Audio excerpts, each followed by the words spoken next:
Hello, everyone. Hi. Boy, oh boy, is today going to be a celebration. I don't want to start the show with a showstopper here. Hello. I'm Jeff Gerstmann, the video gaminist. Jet fly. No. All right. We're going to start at the top with some great news. This is like hit all the buttons. This is hit all the buttons. Great news.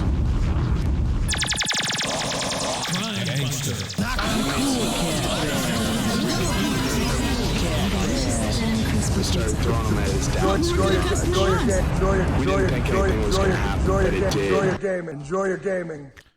Today, Wednesday, July 13th. 10:01 a.m.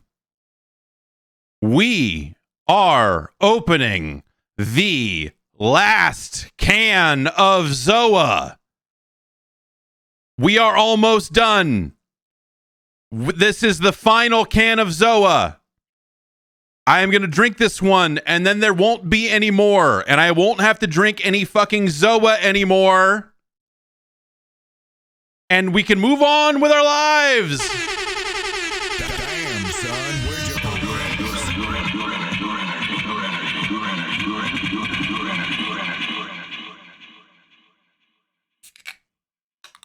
Okay.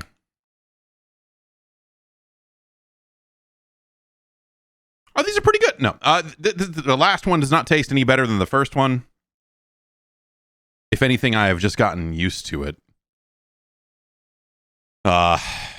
Boy, I just want to thank everyone who made this possible, you know, for sticking with me through the last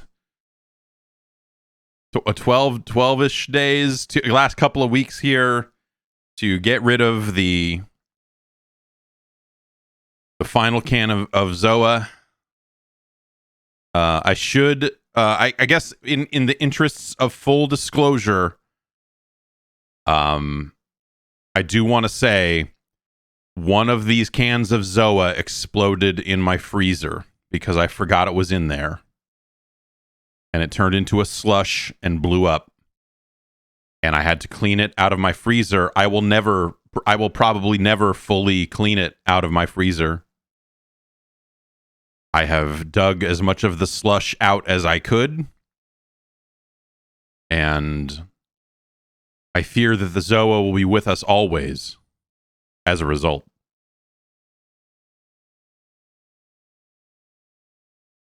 Yeah. What if it was the one good can? Yeah, I mean, that's the...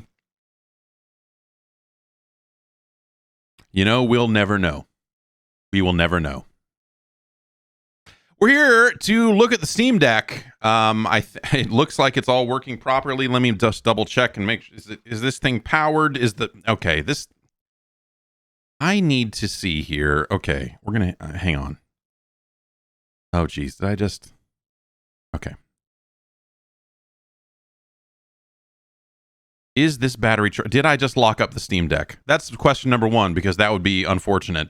I need to uninstall... I need to... this...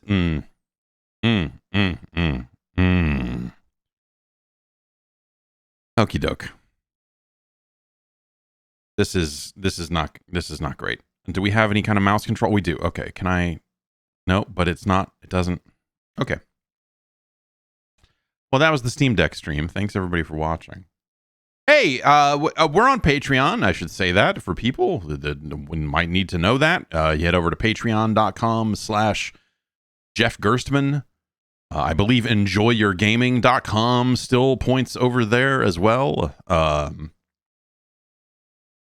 you can find out how to get more. That's an ad-free version of the weekly podcast. And, you know, the Jeff Gerstmann Hall of Fame is on offer. You get access to the Discord. I got a new podcast launching here pretty soon here in a few weeks. So check all that out. Head over there. That's also where the streaming schedule is getting posted. So if you want to know when I'm going to be back to do some stuff, that's usually a good way to find that out as well. And yes. Okay.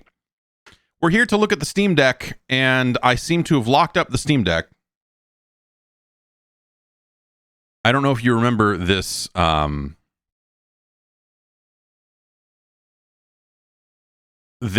talked about a little bit. Oh, okay, that's not there. Oh, wait. Hang on. Okay, we're fine. Actually, I'm just going to go to here so you can see it full screen for a little bit. This is the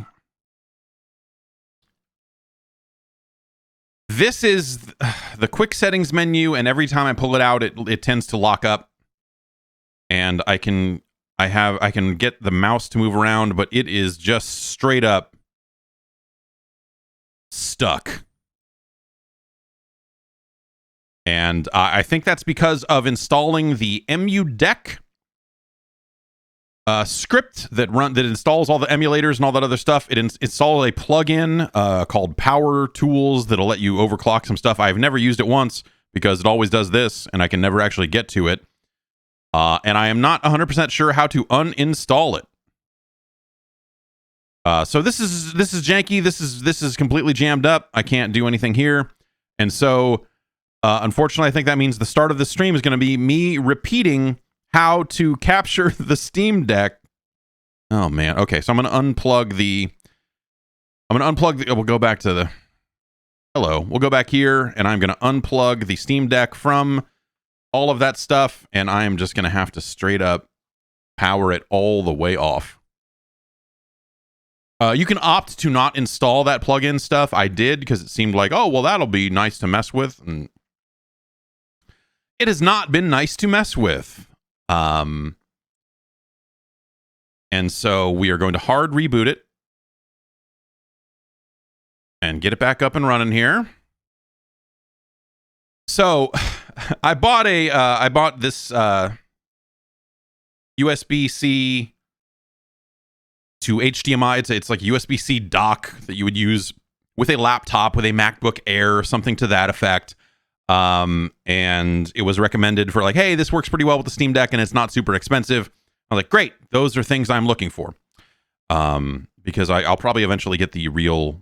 Oh, that didn't boot back up. Well then, there we go. There we go. And I hooked it all up, and it originally just captured at like 4K 24 frames per second. This morning, so I messed around with the capture software. It had the Elgato capture software actually has a setting that just says 800p for Steam Deck, and I'm like, word, that's exactly what I'm looking for, is to capture the native resolution of the Steam Deck, because what I want to do. It would be pointless to do this and be like, look, everything runs like shit because it's running at 1080p or 4K or something's totally screwed up. So I am trying to output at the native resolution of the screen with the hope that will be very similar to the power, the performance that you would see when you're just tooling around like this. You know what I mean? So like, yeah, you can pump up the resolution when you hook it up to an external display, but this device is only so powerful, right? So if you are running it at that higher resolution, that's not something I'm all that interested in as someone who is literally sitting in front of a PC that is more powerful than this thing. So there will be use cases of people who are like, but I want to dock it to a TV and play multiplayer games and bring controllers, and that is totally doable. But a lot of TVs are not going to support 800p, and so you're going to have to make some decisions there about how you get it running. I'm going to plug this back in. And so I said all that stuff to say like, yeah, capture at 800p. Tell the Steam Deck that you're an 800p display. Oh, thank God it just worked. Okay. And and I got it working fine a couple of days ago. So I was like, great, let's do a Steam Deck stream. Right? Wait, hang on. Let's do a Steam Deck stream, I said. And then this morning I go to hook it all back up, and the capture hardware is like, hey, you're sending us 800p and we can't use that. We don't know how to. That's not a resolution we can capture. And I was like, dog, you were doing that yesterday. Oh. And so after setting and unsetting and plugging and unplugging some things, is the Steam Deck charging is a great question. I feel like that is weird. So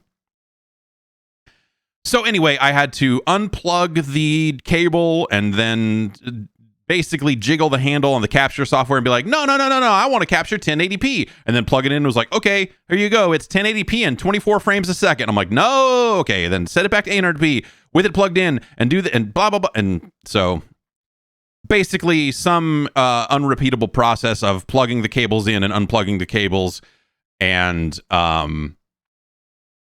you know, all of that sort of stuff basically got it to where now the capture hardware is saying, yes, this is an 800p screen, and yes, we can capture at 800p 60, which is all I want. I don't want to set resolutions. I know that you can do that. You obviously, it's a computer. You can go set the resolutions in game and do all that other stuff, but I'm trying to duplicate the undocked mobile experience as best I can. And so that is why I'm doing it this specific way, because I want the UI, I want everything to just look like it looks. At least that's the hope, right? And we'll see how it goes. Oh, today's Wednesday. Oh darn! I was gonna say we could check out some of this, but I cannot show you this until tomorrow. But guess what it looks like? Old Capcom games. I'm just guessing. I don't know. I certainly would not break embargo. So let's really put the Steam Deck to the test. Let's really get into what actually. Let's actually get to what matters here, and that's So, okay, let's get to what actually matters here, and that's that this battery is not charging, which I don't understand why that is the case, because it totally was charging while hooked up through this stuff before. I mean, obviously the HDMI cable is working. Oh boy. Short stream today, I guess.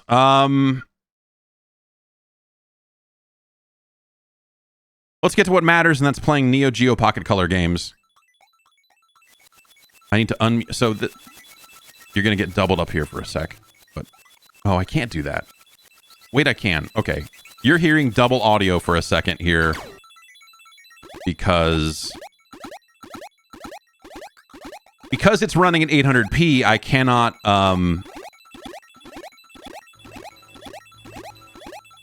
I can't output it to another screen and get the audio there.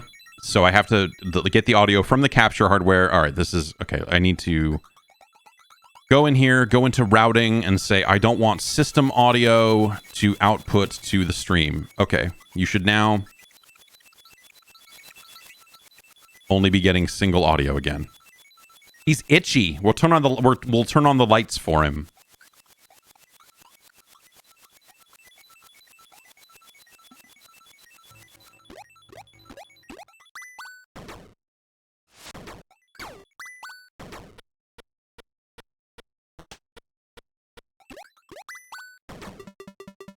Doggy! Gotta get these Ganbare Neo Poke-kun retro achievements. You understand how it is. Oh, I blew up the door.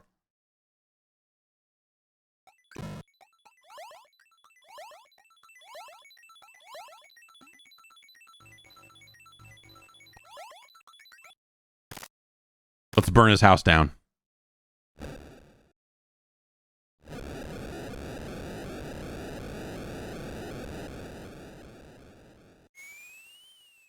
Okay, he's unhappy.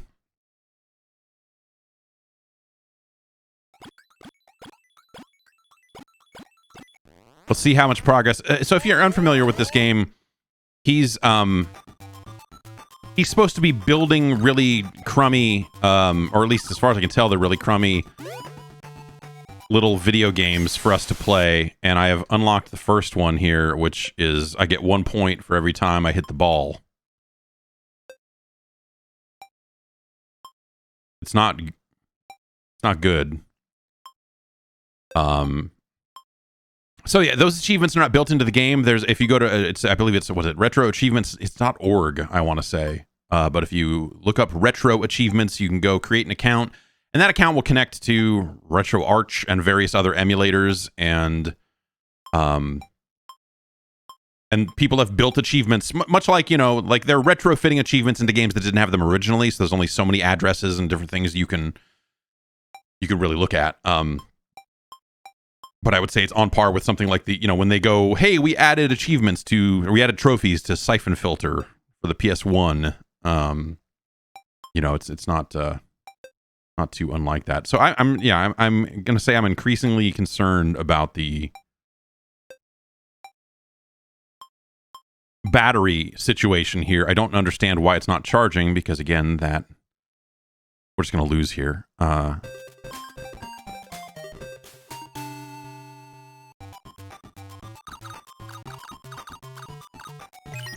We'll go back and see what this guy's doing. Oh, the door is still broken.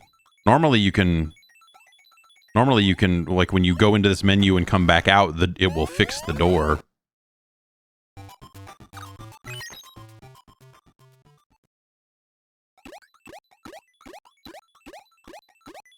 Well, we can always burn the house down.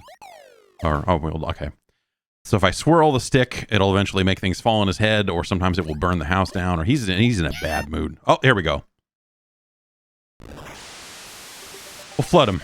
We'll flood the place.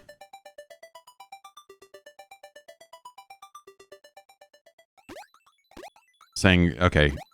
Grocery Baggy in the chat is saying it's because the Steam Deck has a built-in feature where it stops charging if you have the charger plugged in too long. I didn't have it plugged in at all last night.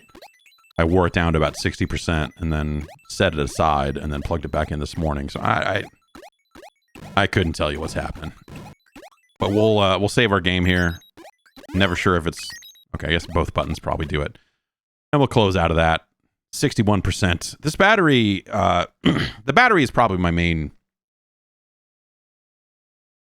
My main concern with the Steam Deck overall. It doesn't necessarily seem like it lasts a super long time, and yeah, I don't know. Entering the BIOS, I don't even. Hopefully, you don't mean pulling out that right side menu, because it locks up the Steam Deck every time I try to do that.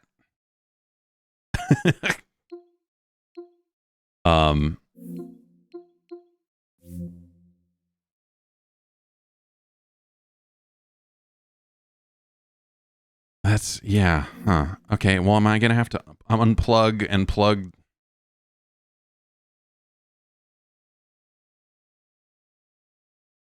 Okay, we'll unplug that.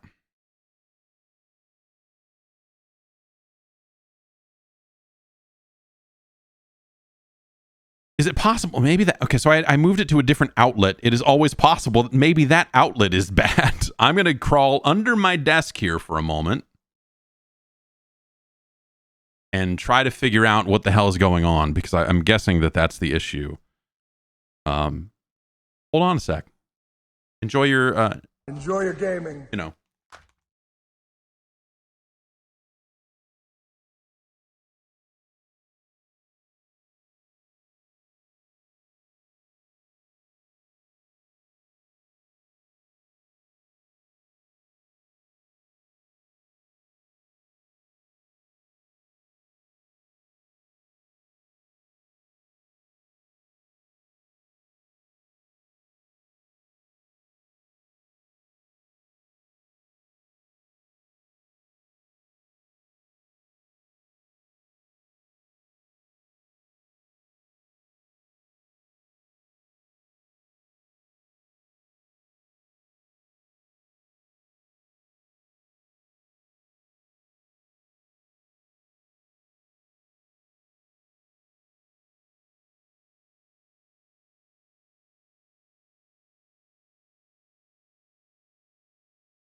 Okay.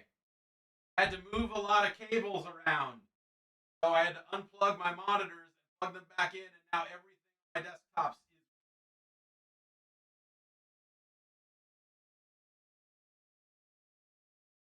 is. Let's see where we got to. Try to fix everything that I just fucked up. Okay.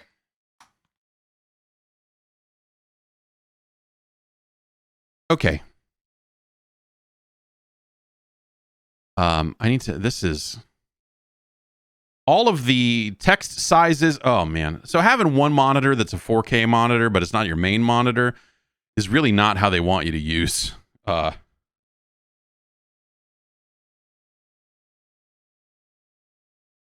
these devices. It would appear that the capture software is locked up, which is always a good sign. Let's unplug everything completely. The Steam Deck is still up and running. Boy, oh boy. Okay.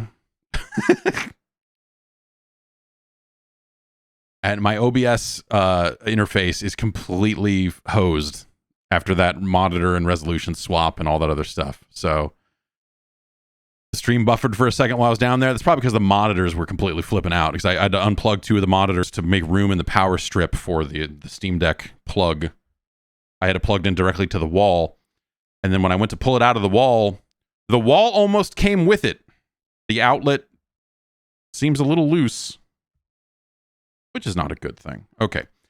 I guess we need to, we may have to, we'll see how this goes. We may have to restart the stream depending on how all this goes, because it is, okay, we need to open Task Manager and actually force kill the capture software, because for some reason it decided to lock up. Let's see if it even, okay, it's showing up there. And now I bet we are going to have to redo everything. Let's plug it back into the Steam Deck and see what happens. Steam Deck has gone dark. There we go, 800p. Still not charging. That's not good. That's not good, I'm going to say. I don't know why that is, because it fully was charging. Shit, man. What? Okay, why would that?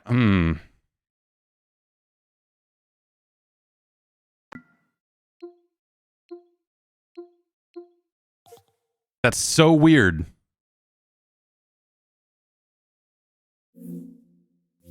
Okay, I'm going to, yeah, well, we'll restart the Steam Deck, I guess, and we will actually shut it down. And see where we get to. Oh man. Hold volume down during boot to enter the BIOS. All right. Well, if we need to do that, we'll give that a look.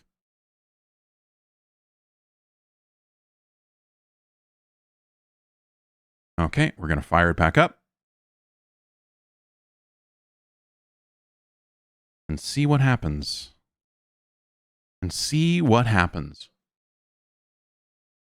So, I will say I really like the Steam Deck. And trying to do this has been really strange. AJ asking if it's the hub not being able to pass through power. It's charged through the hub before. So it's charged through the hub before. Make sure it's plugged into the right. Yeah, that's a good.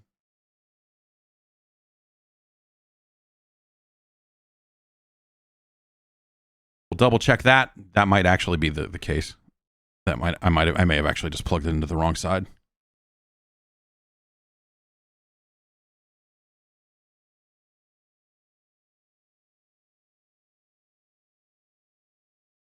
There we go. Okay. Yes. Thank you. There are 2 USB-C ports on the hub.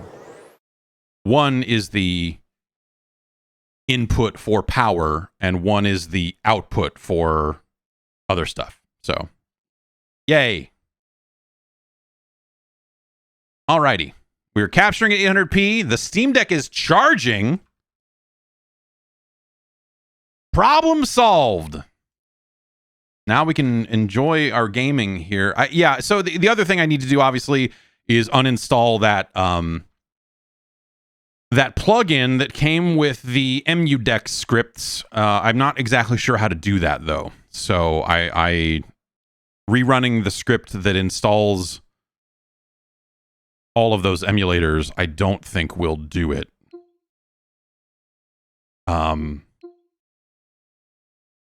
But it might. I don't know. The plugin is something you have to opt into. It's part of the advanced mode stuff. So it's yeah, not everyone's gonna jump through those hoops to get it in the first place. Okay, so here we are with a functional charging Steam Deck with a handful of video games installed.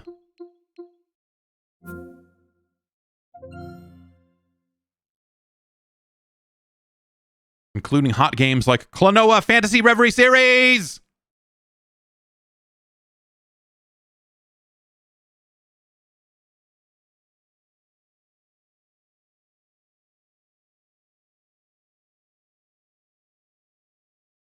Did you see, I don't know if it's true or not, because it's someone on the Discord last night was like, because of how the monitor stuff went and all the resolution stuff changed, the stream isn't. Hang on, wait. The names of my scenes have become like tiny ass 4K resolution.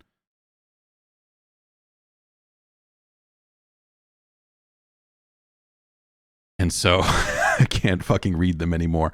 I will have to quit OBS to.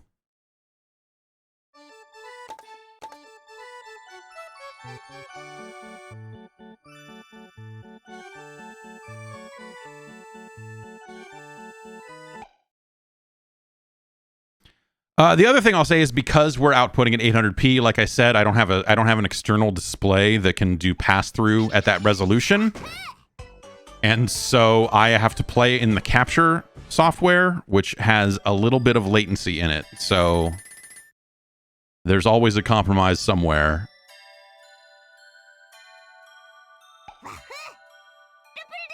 Okay, what if all right, we'll take maybe we feed the 800p into the RetroTink.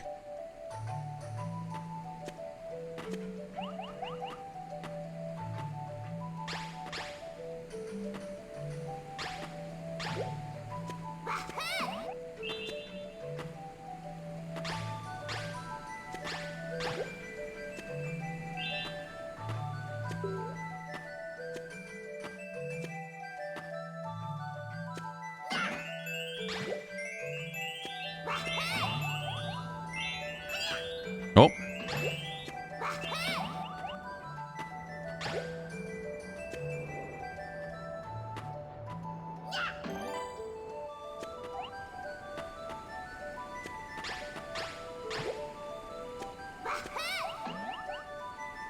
And we're Klonoan.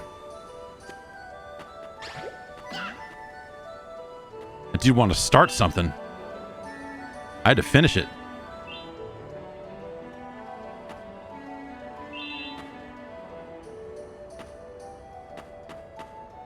But yeah, obviously, like, Klonoa is not some mad graphical intensive sort of thing. But I think, at this resolution, and you're getting, gosh, so you're getting 800p stretched out to 1080 on the stream.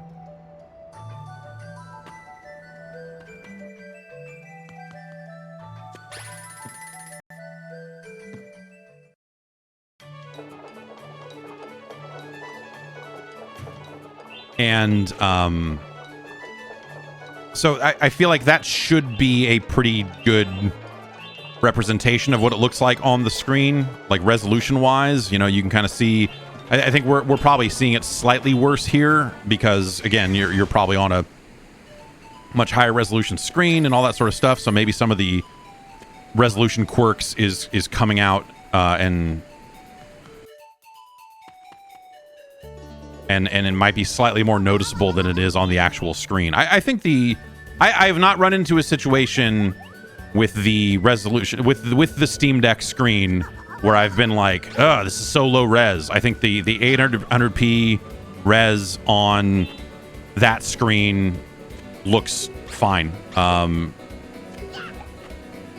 It's looked pretty nice, so I haven't had any trouble with that. Oh, jeez. Ow, ow, ow, ow, ow, ow, ow, ow.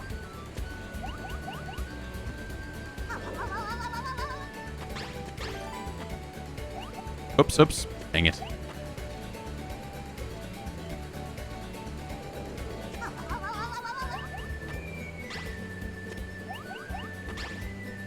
We gotta get this diamond. Alright, there's a weird cave down here. Which way are we going? Let's try this way first.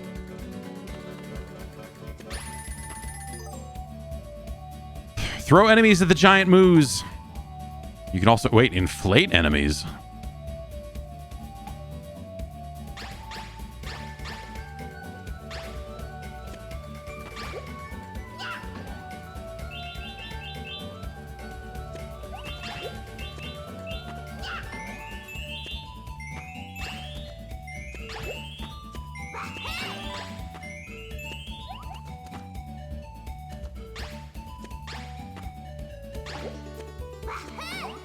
Nothing else up there. Okay, let's go.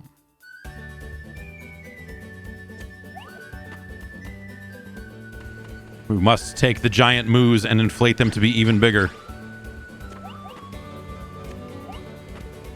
Such is Klonoa's curse. This is what I was talking about on the podcast yesterday, the whole 2.5. This is 2.5D. In case you're ever wondering, in case anyone says to you, oh man, all these 2.5D fighting games. No. This is 2.5D. I'm just holding to the right, and it is doing that. That's what that means.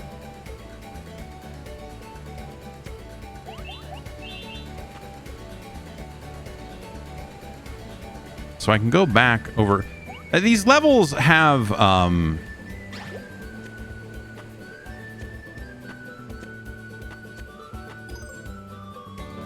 hidden Ngapoko eggs.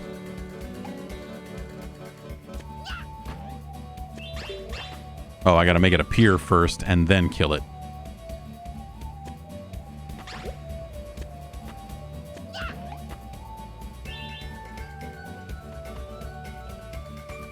There's a lot of weird, like these levels have weird back and forth hidden areas and stuff that are sometimes a little strange.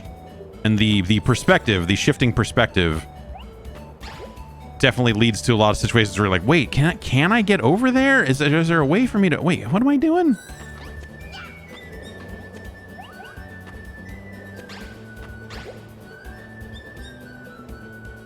I can't hit that with a... No. Oh, maybe I can't hit the gems, but if I threw the guy through the middle there, like from that perspective, that would work? Can I collect the coin with... Oh, geez.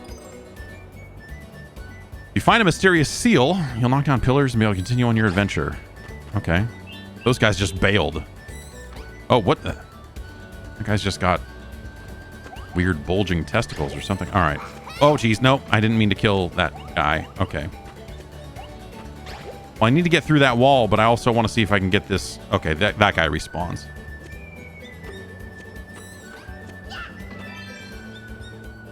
Okay, we've hit the mysterious seal. But can we... I don't know that I can. Oh, maybe if I did it from this angle? No, because that's not... I can only really push up to throw into the background.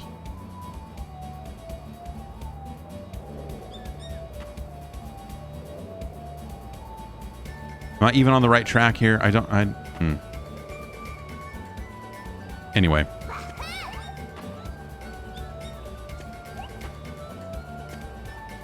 We'll keep it moving.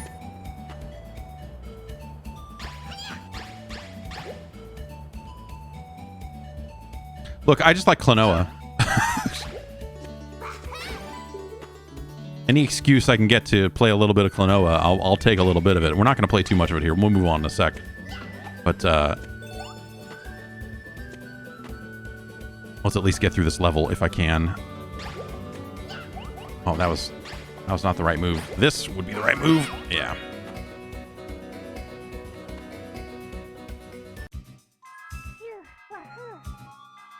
You can speed up the cutscenes ×5, which is kind of nice.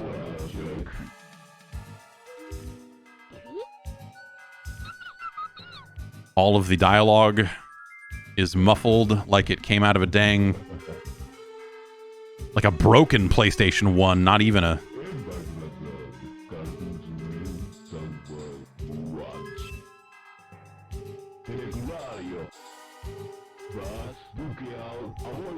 I like the effect. It's really fucked up. It sounds really fucked up.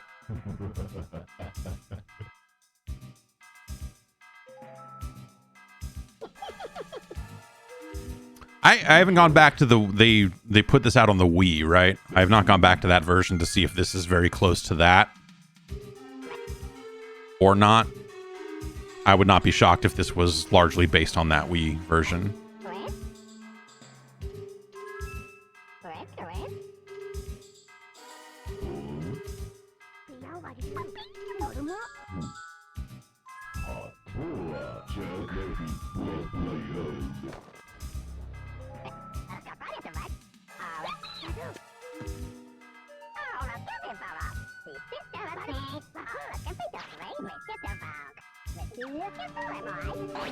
Oh no.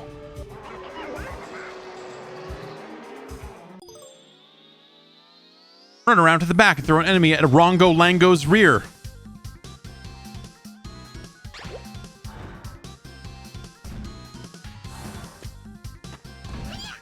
Maybe I want to do this instead, huh? Oh, I gotta... Okay, I have to jump... Gotta be a jumping toss, I see.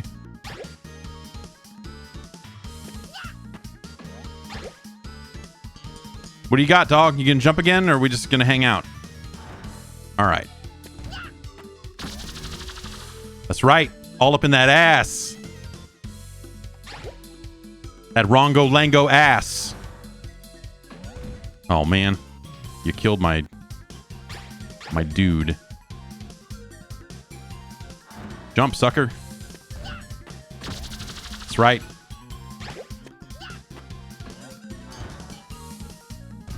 That's a much longer jump than he was doing before. What you got? What you got? Oh. Okay. Boing. We doing this? You gonna... Oh, no, we're gonna do this first.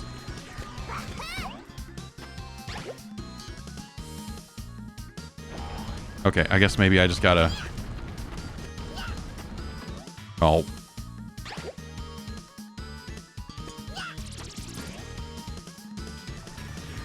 That got him, right? No, I guess that exploded right before it got to him, didn't it? Okay, do your attack. Do your thing. Okay, that'll work too. Great, I love it.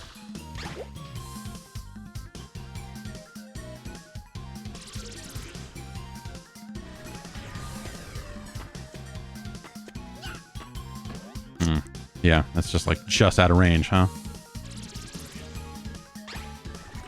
Oh, jeez. Oh, that's ranges, get him. Getting Steam achievements portably, but not totally portably.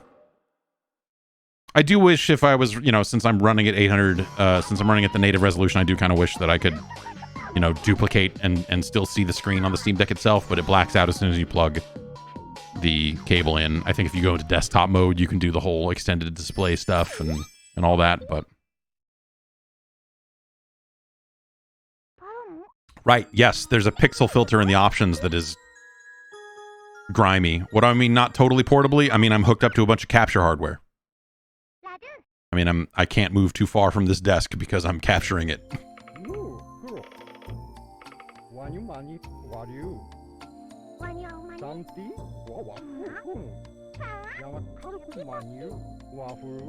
Grandpa, is there really a Moon Kingdom, or are you high?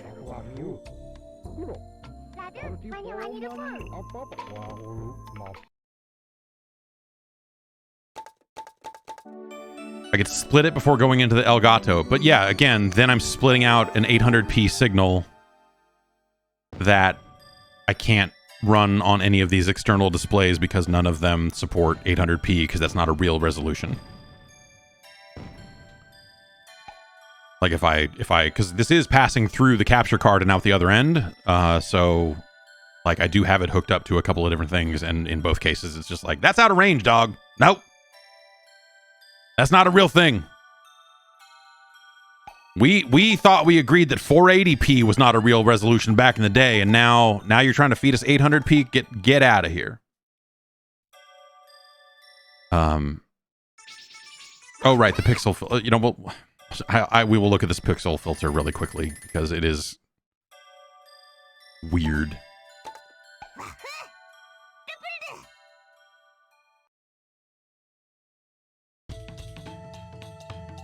I think I can just toggle it from here, right? I'm pretty sure I can. Let's you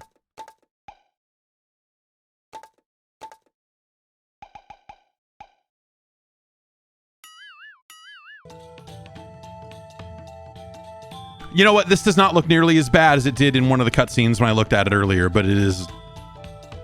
This does not make it look like a PlayStation.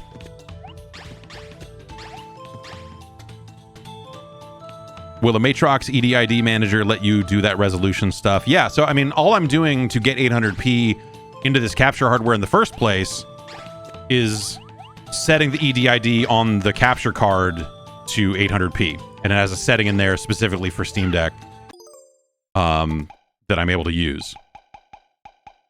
And so it is all fiddling with EDID that is even letting this stream run right now.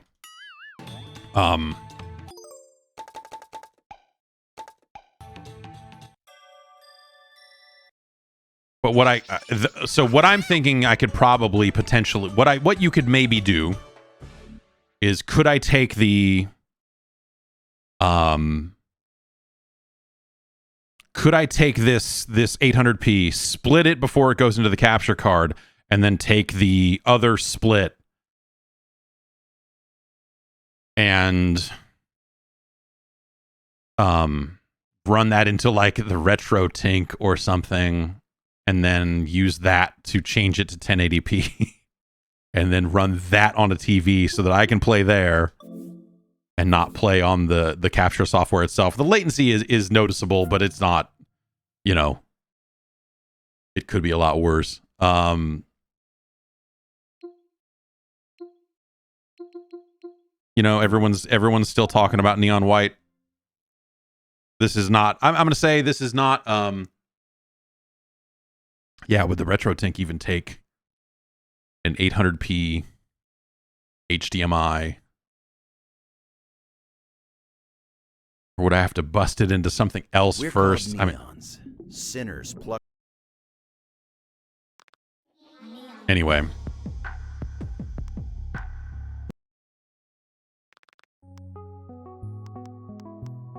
This is, you know, the more Neon White I play, the more I like it, but also the less I want to play it with a controller. I think the thing about Neon White, and people say like, oh, it seems like it would really suck on a controller, and I don't want to play it on the Switch and all that, you know, all that sort of stuff, is like, yeah, but if you haven't ever played it on,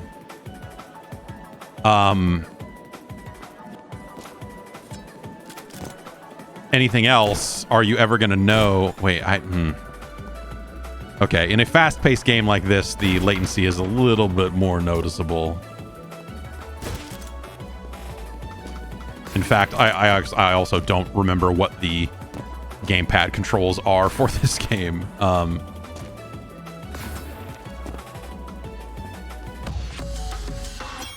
Cleared it. In terms of just like, what even is the jump button? But yeah, you know, if you're playing on a console and it's all controller all the time, then it's fine. You know, I think it is a totally acceptable experience, but definitely now that I made my choice and want to play it on mouse and keyboard, and as such, this is a really weird way to play this game now.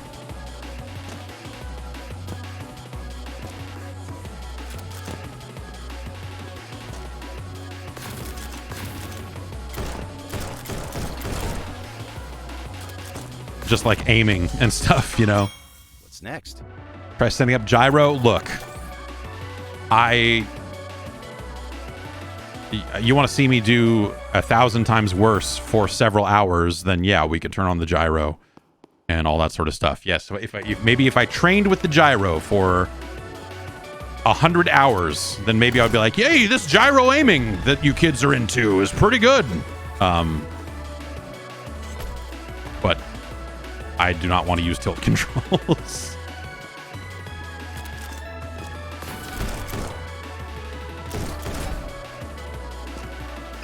You're stuck. Anyway. So, yeah, I mean, I think this is, I would say for me playing on this screen here, the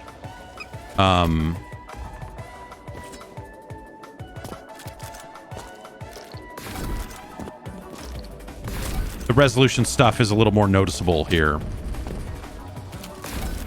I missed that enemy. And we fell to our doom. Anyway. I do think it's totally playable on a Steam Deck. It's just, like I said, this is a game I want to play with the mouse and keyboard. I've found myself just doing way, way better with that. So obviously this, you know, the Steam Deck, you know, they have these different ratings. You see question marks on some of this stuff and the check marks and you know, obviously games are supported or not supported and all this other stuff. And I think one of the coolest piece of advices is piece of advices. That's literally what I said. Is you can try a lot of the games that are not verified and a lot of them will definitely work.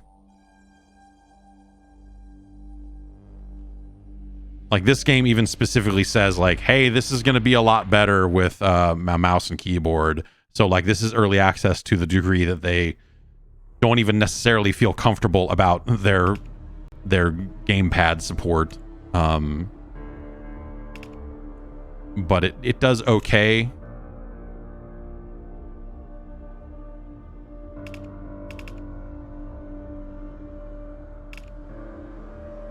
This is a pretty neat grappling hook game, I will say. I found the storyline at the very beginning to be a little brutal in terms of how they set things up and get you in motion on this revenge story. I was like, all right, yeah, okay. Some heartstrings you're going for here.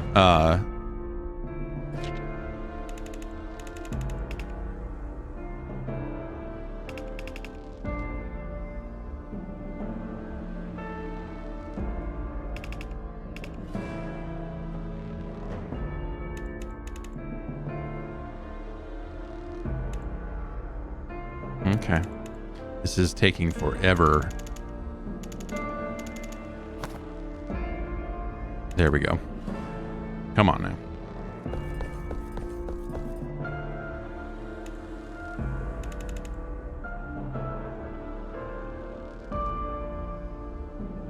Come on now.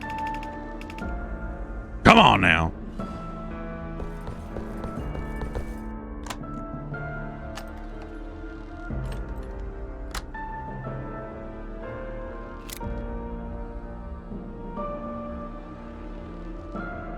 I'm putting a chip in my head.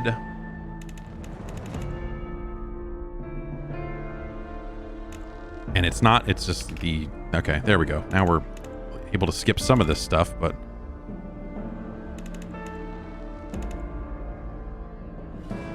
Because I have seen this before. This is where I stopped playing last time I played this. But yeah, I don't know, I could try installing God of War or something like that as well. I don't know that I have that installed. I do not have that installed currently, but you know, can download some other kind of more intensive stuff. I have mostly been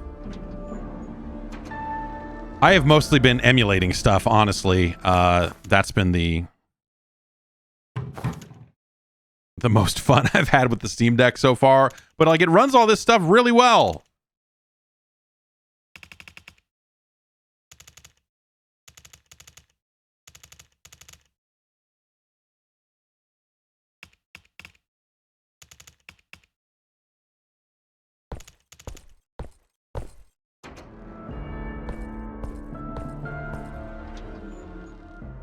Didn't realize we would have a bunch of heavy-handed cutscenes and stuff to deal with before we get to play the game. I am about to bail on this. This is a really neat grappling hook game.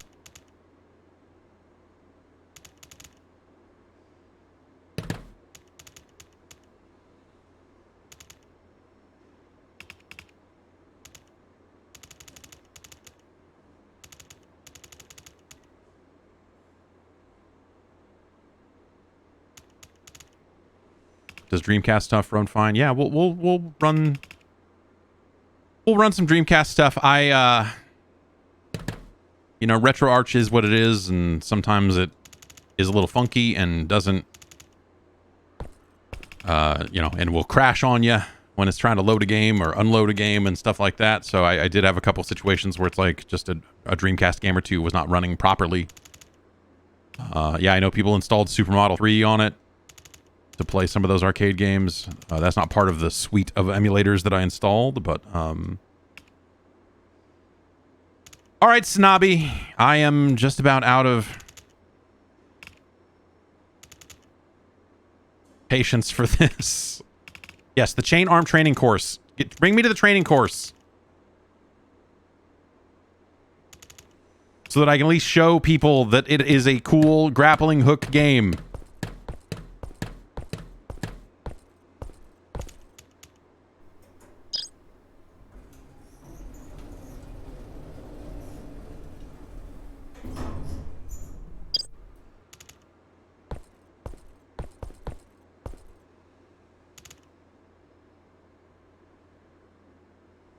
Okay. Does it bother me, anyone, that the font size and the text bubbles changes? I mean, I think they're doing that to imply, you know, volume changes in intensity in the dialogue. I think that works pretty much fine.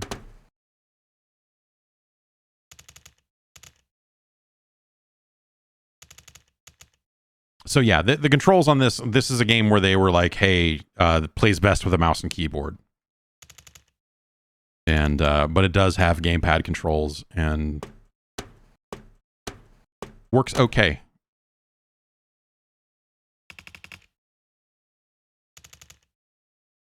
Oh my God, shut the fuck up. It is not only the way the text is not easily skippable all the time is probably the actual. So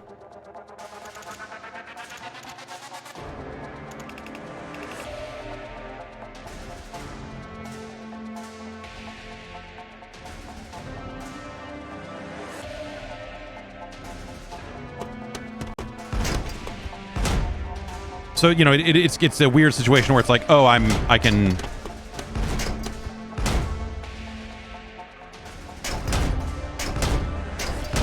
can jump with the X button, and then I have to use the right stick to aim where the grapple is going to go, and that's like not ideal. So there's probably like a better control scheme to deal with. Press the directional key, and that looks like left trigger. Yeah.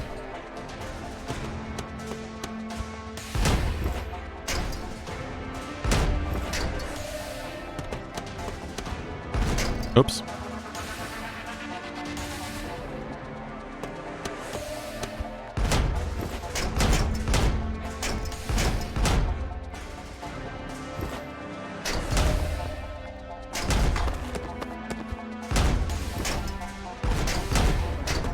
But it's, I don't know, it's a neat grappling hook. If you like Ninja 5.0.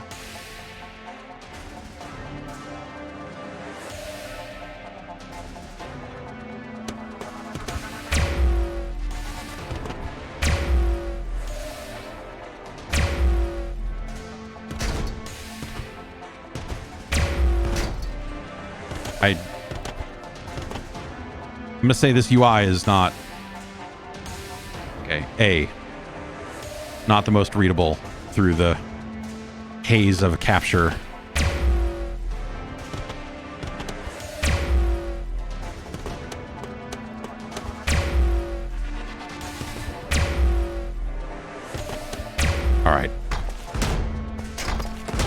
I mostly just wanted to say, hey, it's a cool grappling hook game that I happen to have installed, but we don't need to play a bunch of Snobby right now.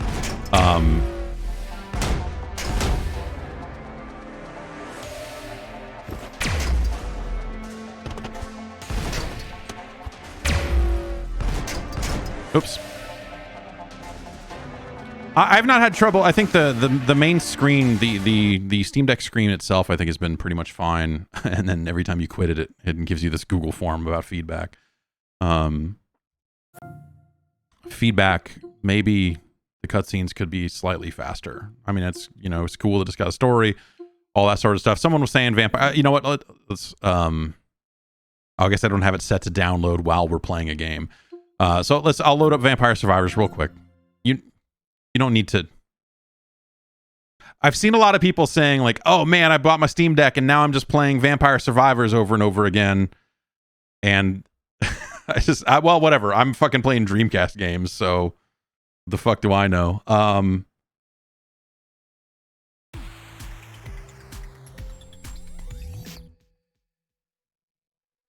Let's see here.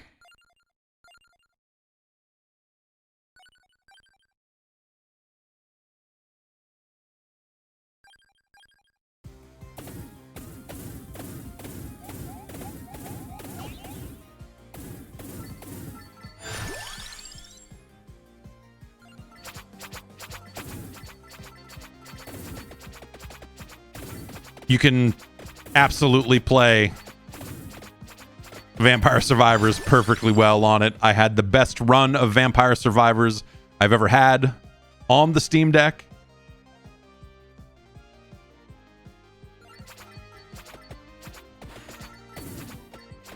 After having not played the game for months, I was like, oh right, yeah, Vampire Survivors, and then went and you're like, oh, they've added all these coffins to all these levels. They've added all, you know, yeah. So it's been a while since I messed with it. I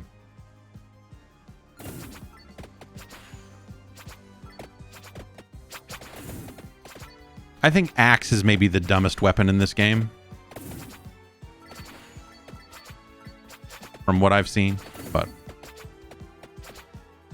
you know, and so I have not gone through any of the steps. I know people have installed Windows on a Steam Deck. That's not interesting to me at all. Like dual booting it or all that other stuff. Like I'm more interested in seeing like what they can get away with like their compatibility layers and Proton and all that sort of stuff. So I'm probably not going to ever install Windows so that I can install the Epic Store stuff or whatever. I know there's a few different options for compatibility that people have messed with. Whether that's like Lutris or Proton, or, you know, there's like people doing different things to achieve that stuff. Someone on Discord last night was saying that they got the Origin client running, and there's a big long tutorial about how to do that, and you don't have to install Windows to do that. I might try that. I don't know. Mostly just to play Syndicate.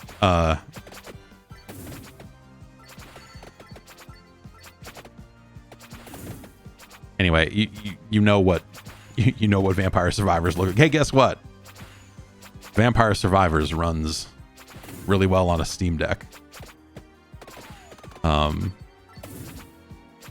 know that's shocking, but it does.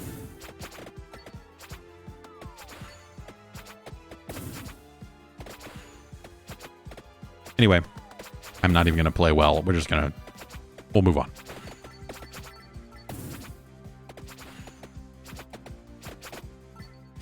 I guess you could also theoretically install the Xbox 360 or PlayStation 3 version of Syndicate and play it that way. You would not be able to get online if you did that. And theoretically, you would be able to get online with that PC version.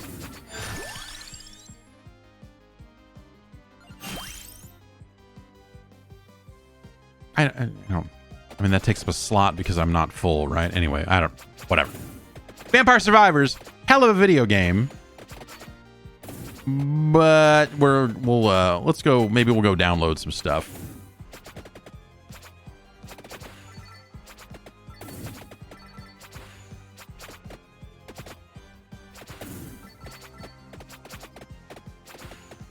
I wish you could, I wish there was a way to like trigger remote installs on a Steam Deck from like desktop Steam, or like, hey, I want to install this to my Steam Deck later, add it to a list, and then when I launch the Steam Deck, it's like, here are the games you said you wanted to install later, or if it can't automatically install them or whatever, right? So I think that would be really cool. I mean, more knives is always the answer. Does remote install for So I haven't seen. Yeah, I felt like that was the thing too, and I went in and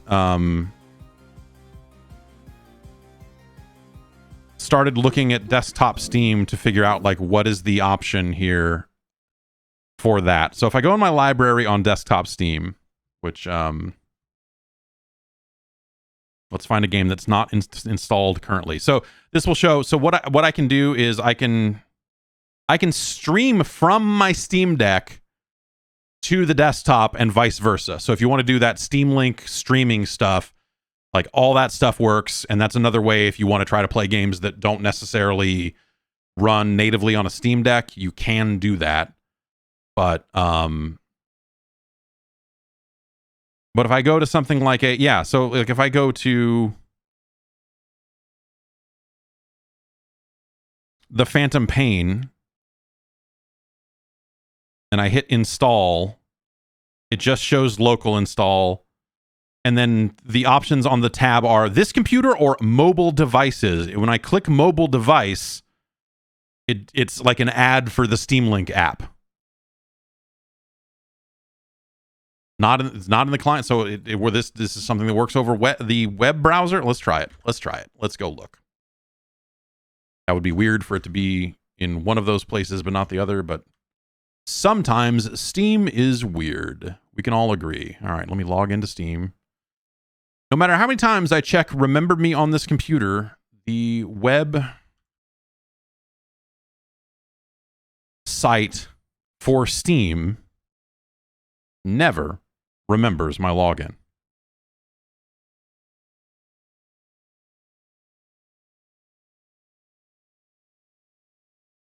Never, ever.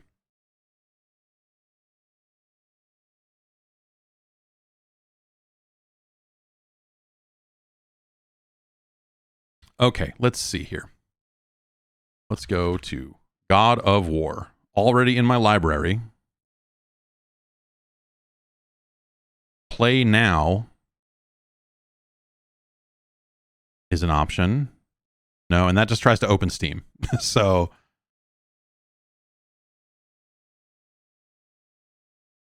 yeah, I don't know where I would go to on the website because it is just the store. I can click install Steam and I can click play now. Install Steam is like, here, download Steam. And then play now is a link over to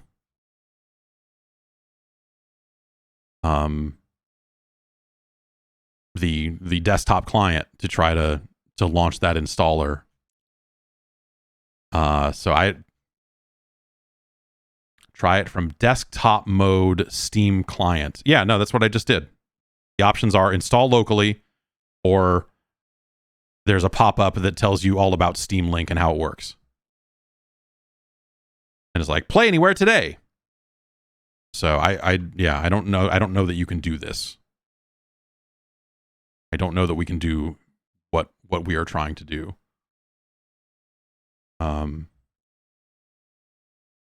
So yeah, I don't know. I don't see any way to do this. I mean, obviously, yes, you can stream from the desktop. You can, but I'm talking about trying to trigger a remote install. Like basically say, hey, I want to play this on my Steam Deck later. I know it's turned on over there. Could you install it for me? Or at least like, hey, here's a list of things I want to install later. So when I do get to the Steam Deck, it says like, here are the 8 games you flagged as things you want to install. Do you want to install them now? create a collection. You keep typing click this link, but I have links blocked, so you're not getting through any kind of anything with that. Well, the mobile app. All right, let's try the mobile app then. Let's try that.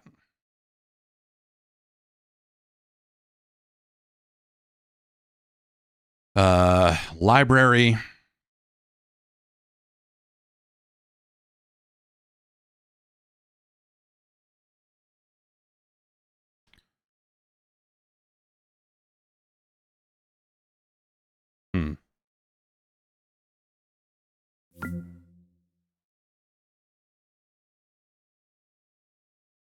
So,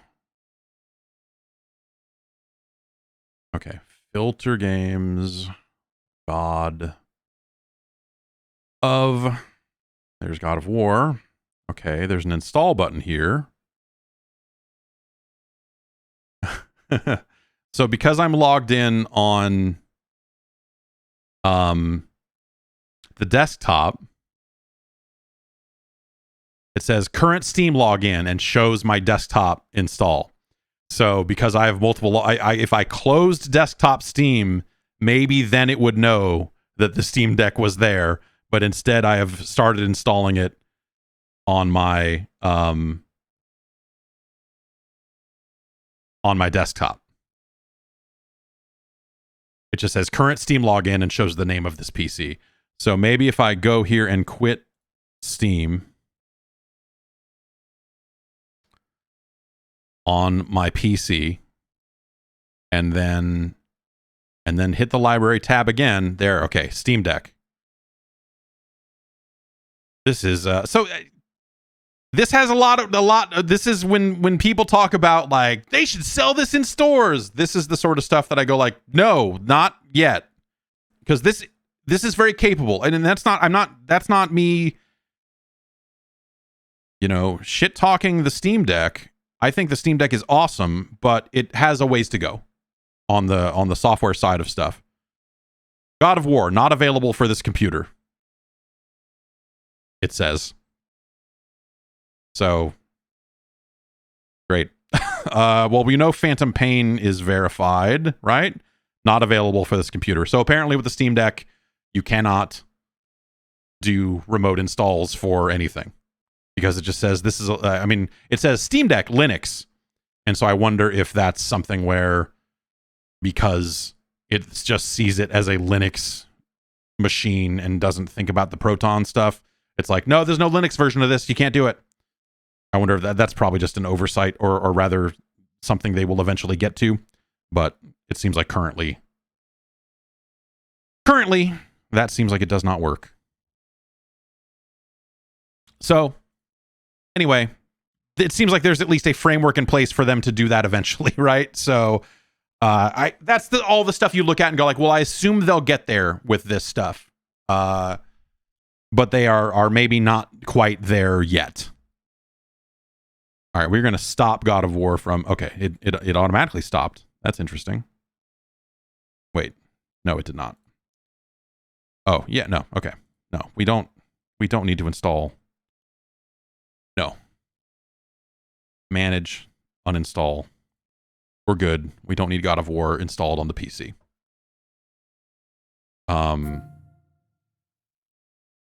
Okay.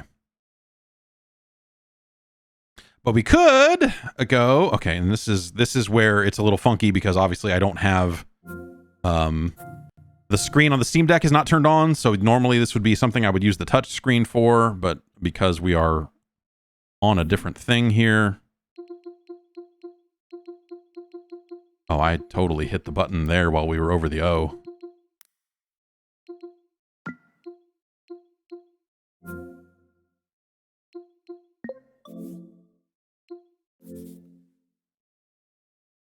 I've found the download speeds on the Steam Deck to be quite good. I feel like sometimes you get a wireless device and sometimes it works just fine and sometimes it super doesn't. And I have found that the generally speaking, the download speeds have been quite good. Did this stop?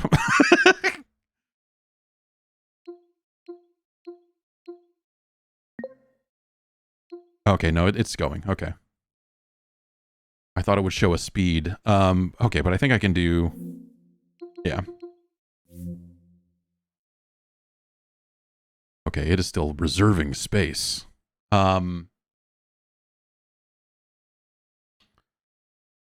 Yeah, that's another weird wrinkle, right? The whole remote install stuff, that's a thing for sure, but like there's a handful of those. There's a handful of things like that you go like, this stuff needs to be smoother, but every single thing I've seen that has been like a situation where I'm like, this part of this process is funky, is all software side stuff that is absolutely fixable. And so I have faith that they will get there with it. They seem to care about it enough. I feel like Valve's problem, right, is that sometimes they just, this is something that obviously the Team Fortress 2 community has gone through, that just occasionally Valve just doesn't get things done the way that I think that the community sometimes thinks that they should, when it comes to what's like, oh, we need more moderating for the community, we need patches for this game, like why doesn't Steam do this, why doesn't Steam do this? Like there's always a bit of a lag time there where it's like, this seems like it could be a lot better, but the Steam Deck seems like such a priority for them right now, and so like right now seems like the great time for Steam Deck stuff to get fixed, and hopefully it will stay that way until they get it right. And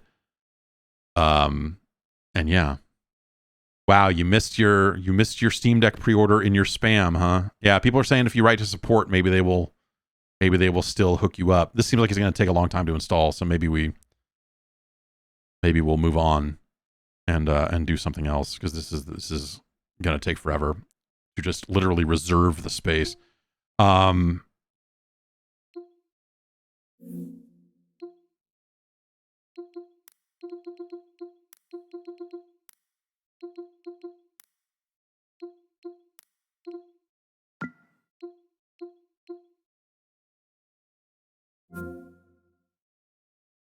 What is the info here? Playable. Some functionality is not accessible, requiring use of a touchscreen or a virtual keyboard or a community configuration. Fair enough. But this is 100 gigs. And if God of War is going to take forever, well, I don't know. We'll queue it up. Can I not queue it up? Can I not queue it up because something else is already downloading? That can't be right, can it?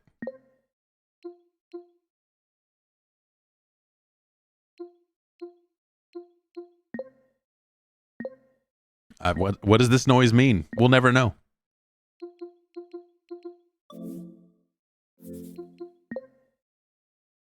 I wonder if your favorites, because I don't use favorites, so I wonder if favorites is a concept on desktop Steam. I wonder if that would be a situation where you could add a bunch of games to your favorites and then install them later, if that would be like a weird workaround for that sort of stuff. Let's get to why we're really here.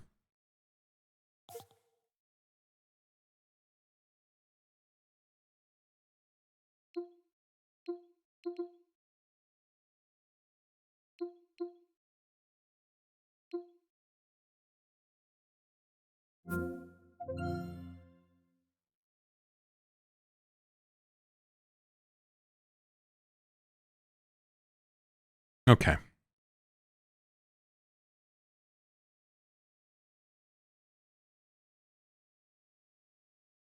Let's see how this runs. Now, the thing, I've not played much of this on this platform. The thing to remember about PlayStation 3 games is that shaders get compiled on the fly. So the first time the game sees something new, you will see that compiling shaders thing in the bottom corner, and it'll be like, and it'll freeze up for a little bit. But generally speaking, once it's compiled all the shaders, when you go back in and run the game a second time, all that sort of stuff, like it ends up being fine.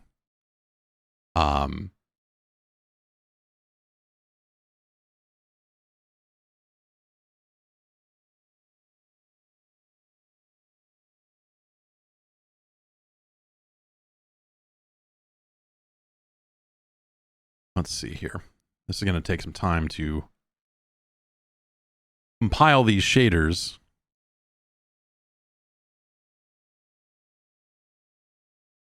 Got to make that skull look good. Oh, you're asking about original Xbox stuff? It runs quite well. We'll go back and I think I have a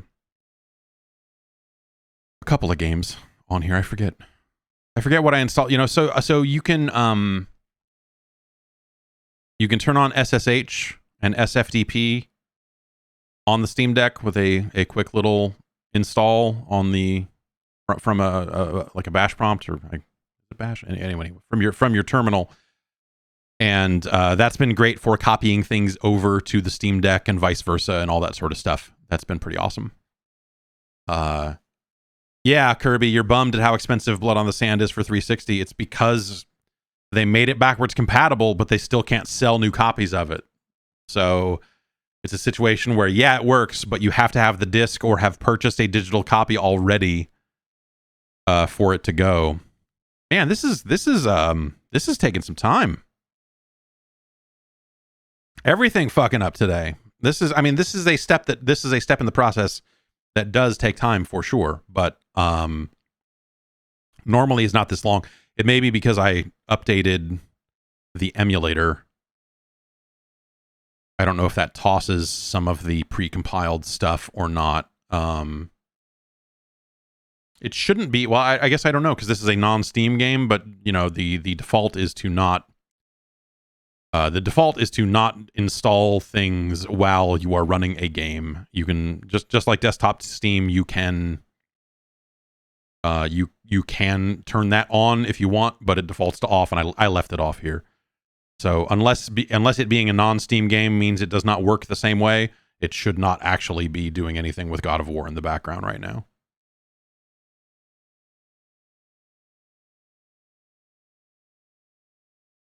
Let's see.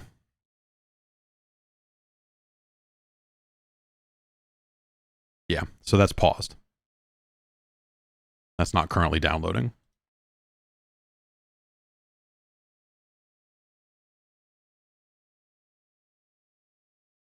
But yeah, this compilation stuff is a bummer. It's taking some time for sure. But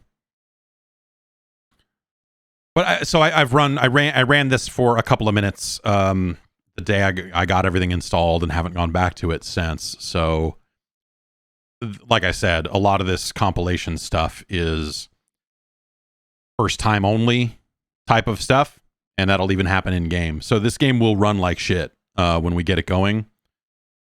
But if we kind of sit in an area for a while and make sure that all the shaders get compiled, we should be able to see like, hey, is this actually running right or not?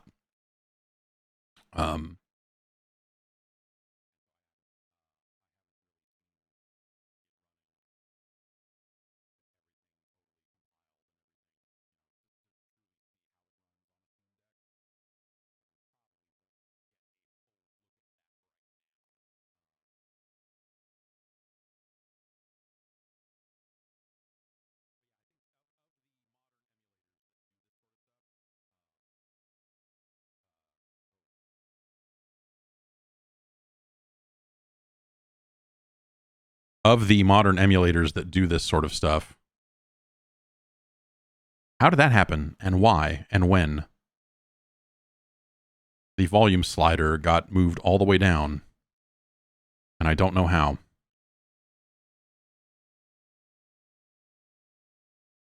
Weird. Very weird. How long was I muted there for a bit? Not long, right? Ugh. Anyway. So yeah, this is almost done, and we're almost there. And like I said, this will run like shit once it gets going, because the shaders have not, the in-game shaders will have not compiled either, and it tries to do those on the fly.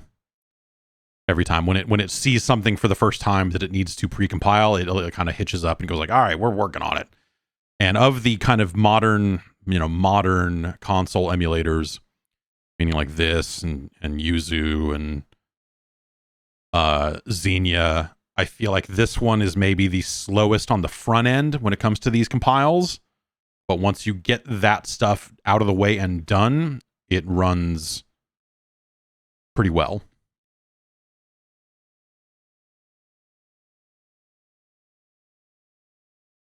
Okay, but you'll see that message in the bottom left corner, compiling shaders. You will probably see a lot of that as we get into it, and that will definitely hit performance.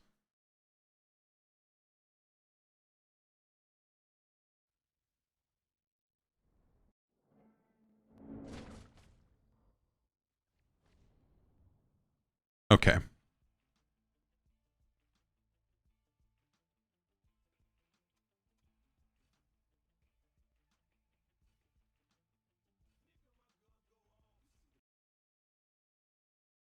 All right.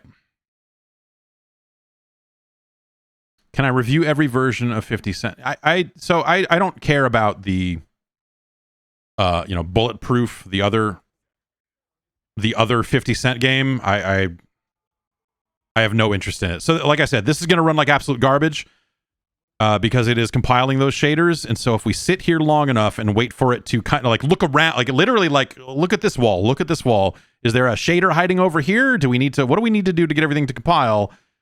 Eventually we should get to a point where it is going to run in its true form, which is still a little stuttery here.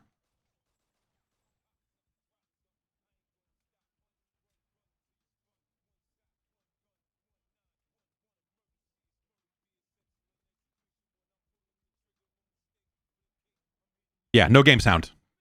That's by design. I don't want to deal with it. I don't want to deal with having to file YouTube stuff right now.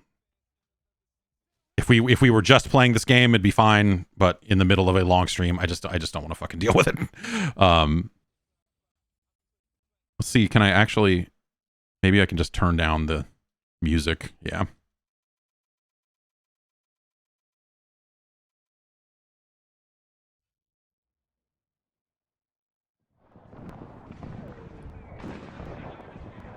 Okay.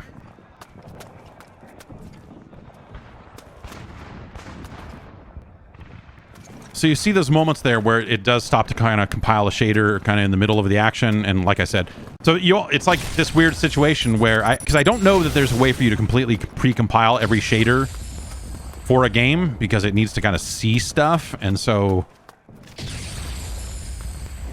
in some ways, I didn't have a really good PC playthrough of this game until I had already played it once and then went back and played it again. Because then it had seen everything already and everything was just fine. But get down, Cindy. Get down, man, get down. It's over for you.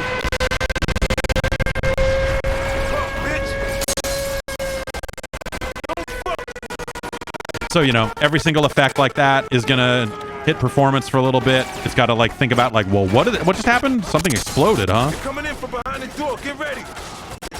It's over, motherfucker. Fire in the motherfucker. You motherfucker. You want some of this, huh? And so it's impossible to play right now, You want a shot at the title, bitch? But that's kind of inherent to how PlayStation 3 emulation works and how they kind of handle their shader stuff. I think generally speaking, it's actually a really good way to handle it. Because it gets it done, and once you get it done, especially like on a modern PC, all that sort of stuff, like this all happens way faster. And so the stuttery nature of it running is less of a problem on a decent modern PC.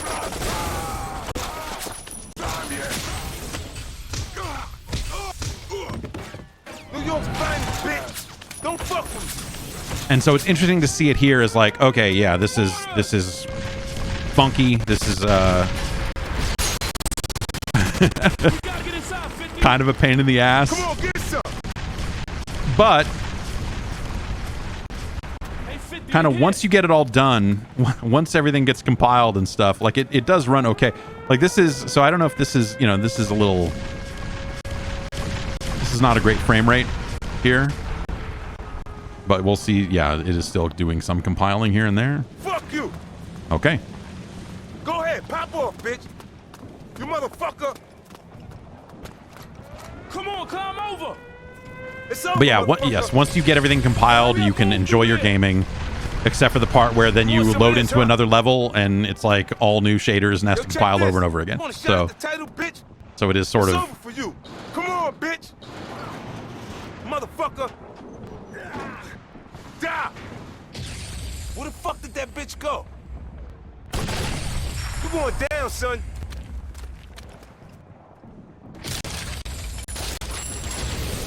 But yeah, you know, now that we're kind of getting to where a lot of the stuff is compiled and we're not seeing the compiling shaders message pop up, I'm going to say this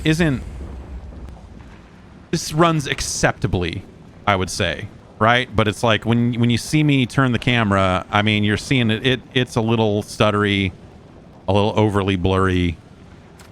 I'm going to say that running on this desktop PC with a much more powerful Is that all you got? card in it and all that sort of stuff, like you can alleviate a lot of this. But this is still like, you could still play this way if you so chose. Is that all you got? I've not set up any of the Xbox 360 stuff. That would be another way to try to play 50 Cent Blood on the Sand. But last time I looked at that, even on desktop, it had major graphical glitches. You want some of this, huh? Oh, bitch! Step up, pussies! Yes, obviously, with a card that is, you know. Where the fuck did she go? Quickly! They're coming! Start talking. An ambush. It was Kamal's men. Am I finding the fan noise? It's been okay. I mean, it gets loud when you're taxing it, but I want it back. I need weapons. it has not been a huge problem. Yeah, when does Ari the Rugged Man get his own video game? He'll have everything you need. Just a game based on If you have the money. Die Rugged Man, Die. I will contact Raul. He will be waiting. Here, take this. Use it to stay in contact. You still owe me. If I don't get that skull, I'm gonna collect from you personally. With interest, you understand?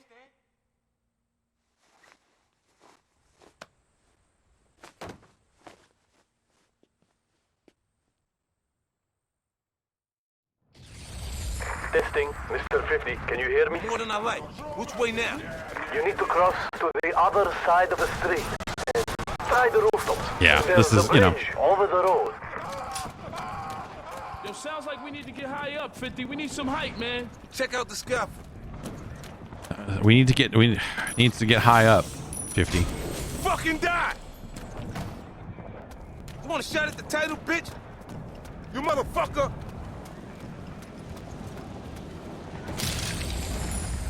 Is that all you got? You going down, son? Yo, 50, up there, we got company. You want some of this, huh?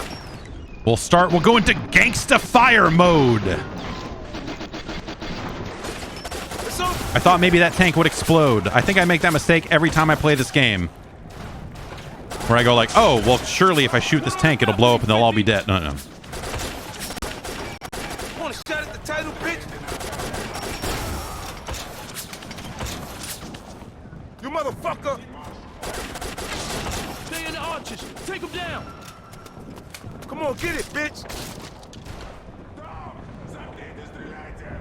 Fuck, bitch! Go ahead, pop off, bitch! Oops. Oh. Hang on, gotta run down here.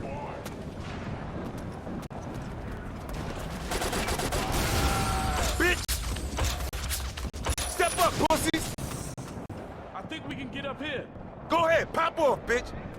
Come on, get some! You a stupid motherfucker! Don't say that about Tony Yayo. You asshole! Wow. Don't fuck with me! Fucking die!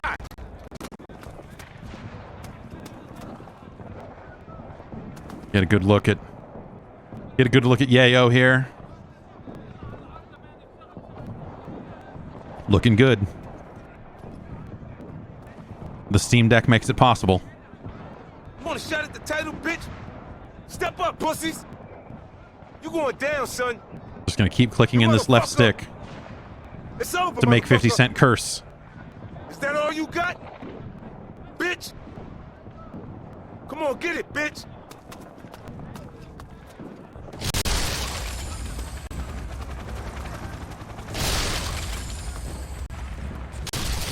We can drop down here.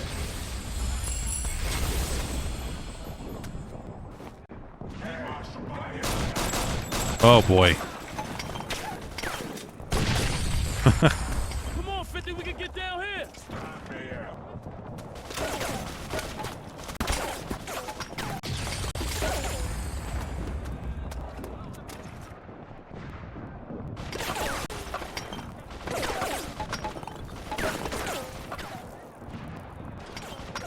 And you know, obviously the emulator does have settings and stuff, so I'm not sure if this is running at a higher internal resolution than native PlayStation 3 rendering. Like, these models do look a little sharp, so I wonder. Fuck this shit. In your face, bitch.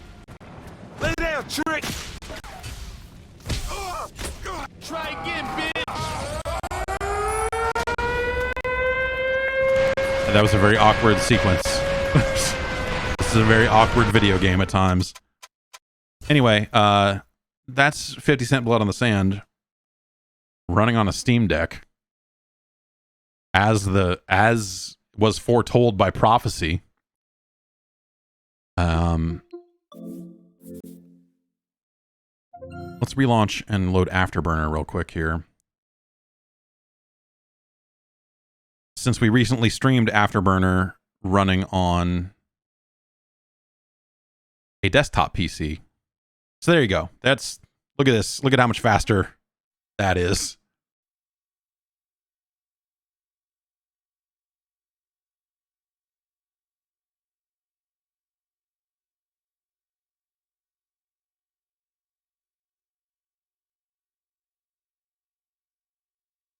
Okay.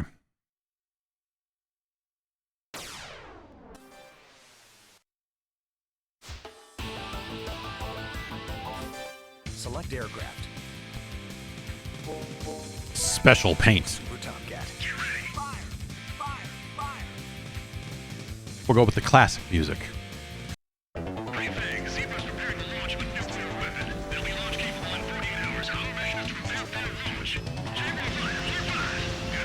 So this is a case where I've played through the first couple of levels, and so, you know, and it's a smaller video game, so the shaders and stuff, it's piled a lot of that stuff already, so we're kind of past that hitchy part of the process, and so we're just in here playing damn Afterburner, and it runs awesome. Looks great on the Steam Deck's small screen.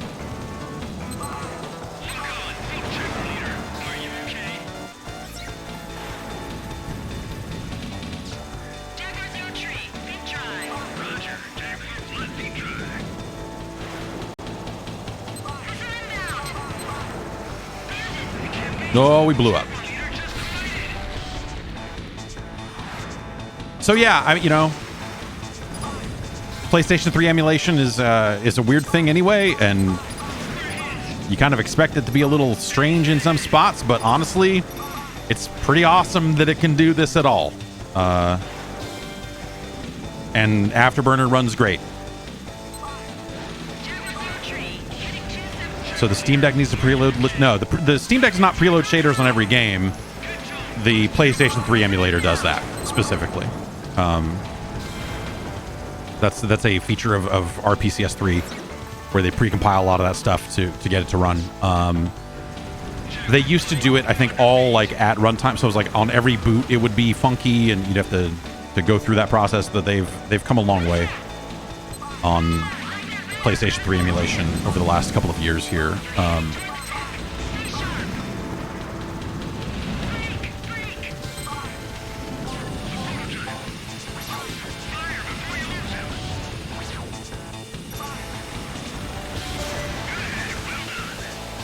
All right, we blew up the prototype.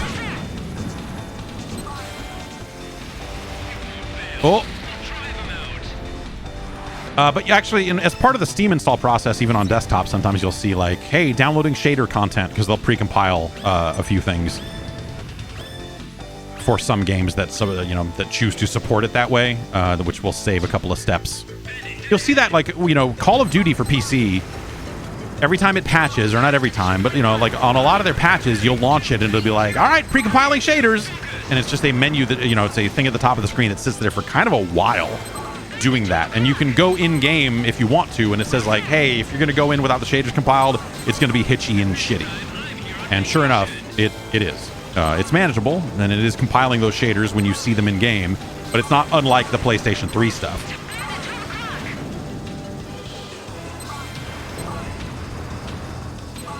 So it's not a concept that is completely unique to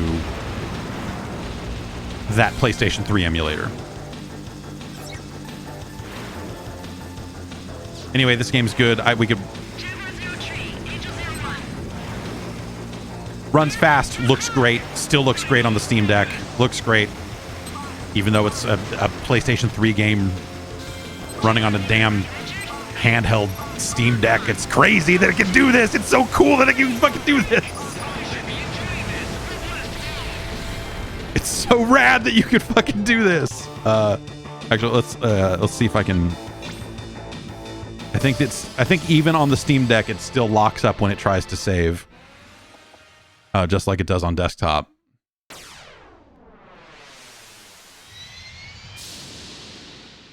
I think it's gonna lock up, or not gonna lock up, but it will never. This message will never go away. I think that's just a thing with the emulator itself, because this happens on desktop, on Windows as well.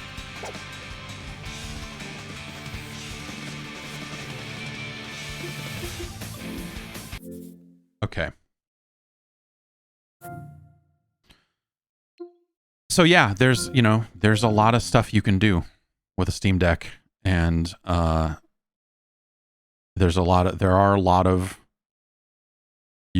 of questionable video games that you can play.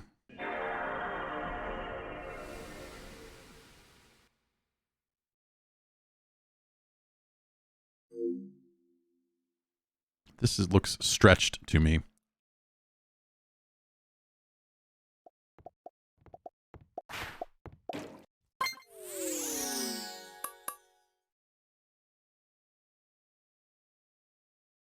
You can play hot video games from yesteryear on the Steam Deck. It really, it can play literal decades of video games can be enjoyed. Oh man, now we're gonna get hit with music stuff for sure now. Oh, I tried so hard. I'll give all the money on this video to Crazy Frog though.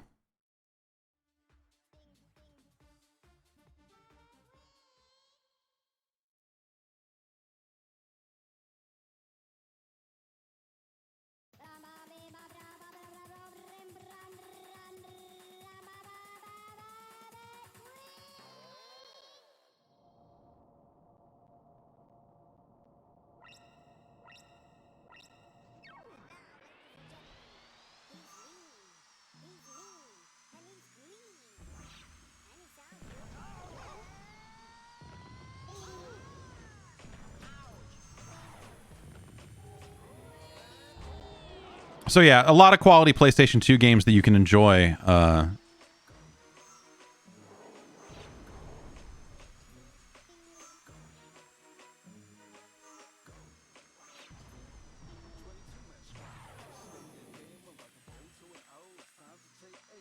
Okay.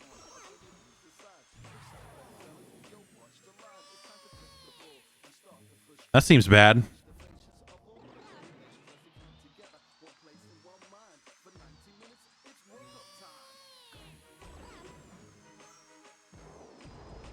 Are these all tracks off of the Crazy Frog album? One of many of the Crazy Frog albums?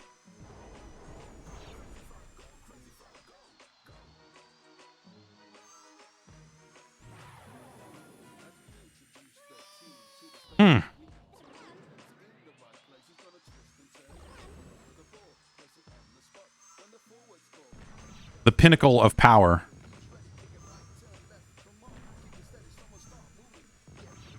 I'm in last place by a lot, huh? All right, well, look. You know, all the important video games can be played.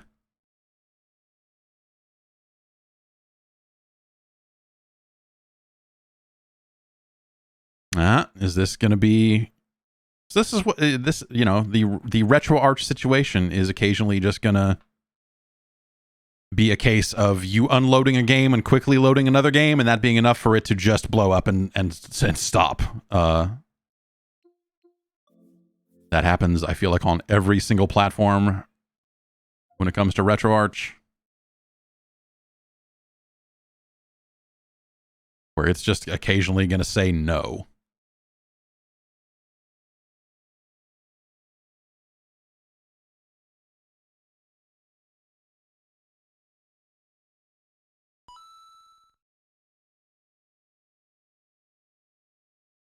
Can't you use the native standalone emulator? Sure, you can. You know, you're not going to get retro achievements if they have them, all that other stuff. And the performance difference, in my experience, has not been dramatic.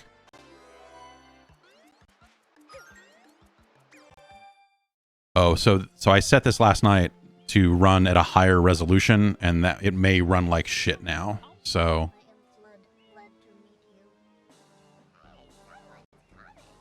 Let's see how it runs. I believe it's running at 2 times native res.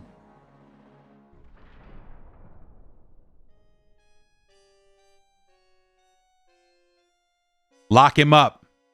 Put Flood in there next to him. Court is now in session. As you are no doubt aware, someone has been senselessly defacing Fair Isle Delfino using some paint-like substance. The accused is charged with polluting our beautiful home, and yes, endangering our very way of life. Indeed, how can one not be aware of what is going on? Though it is daytime in the plaza, our poor residents tremble beneath a veil of darkness. Expert shine scholars have determined that this game has arisen because all sucks. The shine sprites have vanished from their gathering spot at the shine gate. This game just sucks. It's quite obvious. This horrible graffiti is to blame. Behold this sketch of the perpetrator based on eyewitness descriptions. The truth is obvious. The guilty party sits among us. It is none other than Mario. Objection! Overruled. I judge the defendant guilty as charged. I hereby order the defendant to clean this entire island. Until Isle Delfino is completely free of his vile handiwork, Mario shall not be allowed to leave. Court adjourned. I like that they didn't bother to take the backpack. Mario, data analysis verifies that the island's inhabitants are indeed troubled by pollution, but the pollution itself is not the main problem. Mario, you witnessed this object at the airstrip, correct? It is a shine sprite. Shine sprites are the source of power. I think, you know, if they had they used to gather in great numbers at the if they had left in the part where it says shine get, has polluted the island and most of the shine sprites have fled. when you get a shine, if they had not changed it to just say like shine, this game would be 8% better. The only way to ensure the return of the shine sprites is to keep the island from becoming any dirtier. The perpetrator is likely at work even as we speak. And you, Mario, are being treated as a criminal. Tomorrow we must do our best to resolve this situation. No! Go straight that way. You can't miss the mess now. Your first job's to get rid of all that ugliness. And remember, we'll be watching you, pal. We'll know if you start slacking off. I got so much shit for this review of people going like, "It's how could you give it a score so low?"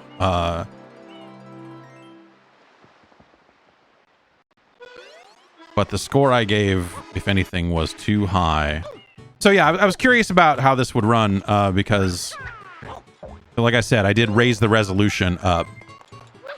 to kind of see if the Steam Deck could handle it, and the answer appears to be not really.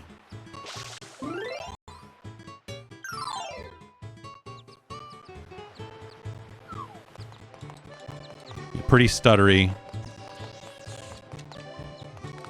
Mario.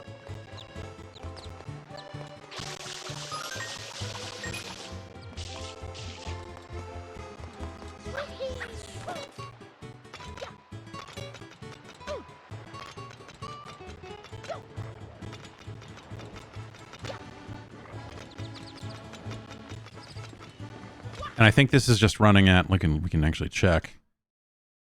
Yeah, 2x.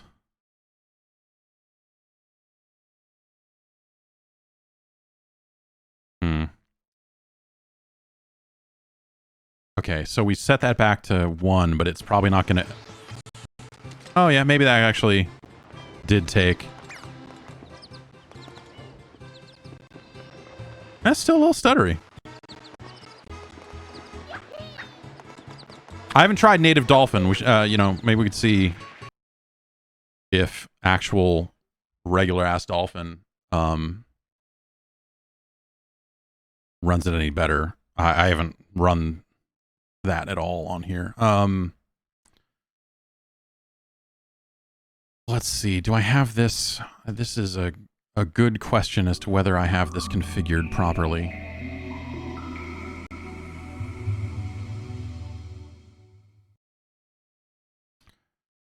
Can I try going online? I think so.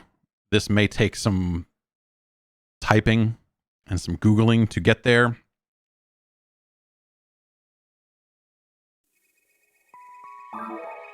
Yeah, okay, we're gonna have to...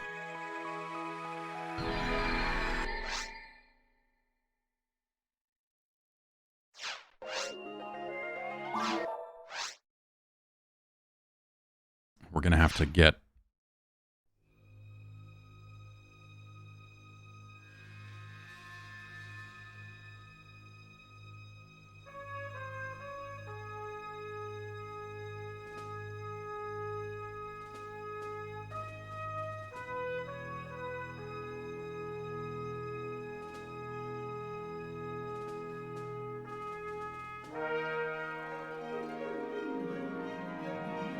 Oh, you know what? This may take some work. Maybe we'll try this. We'll skip the introductory cutscene here and create a character.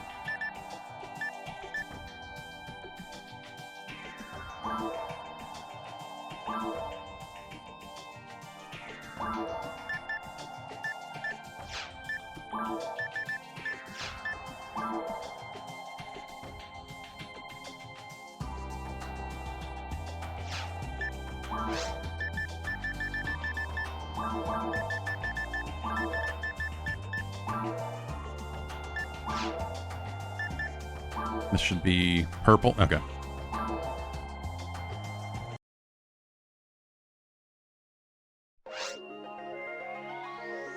So this might not... Well, we'll try. We'll try. Because I think I have to configure a dialer and stuff too. But,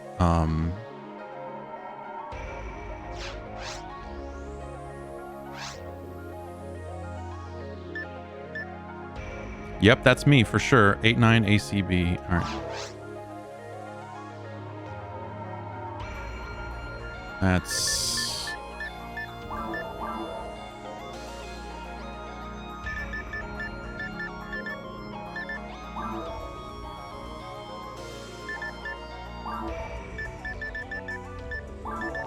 Yeah, so they shipped this game with serial numbers and stuff.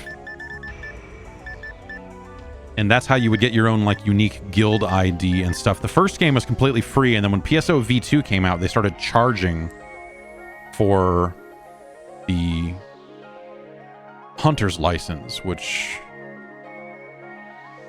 I was very much against.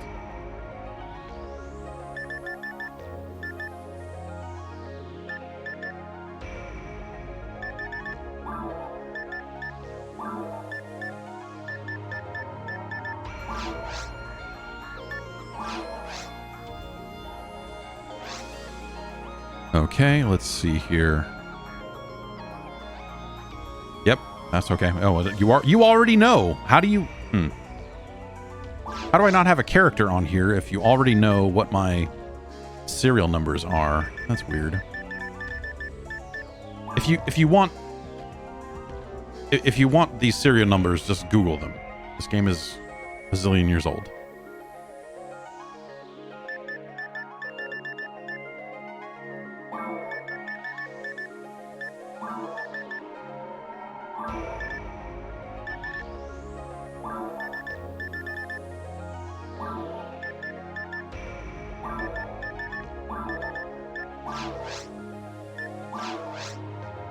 Oh, cool. All right. So I copied... Oh, yes, that's right. I copied over my system directory from my PC when I did all this stuff. So it already has all the dialers and all that stuff locked in. That's why it still knows what my serial numbers and shit are.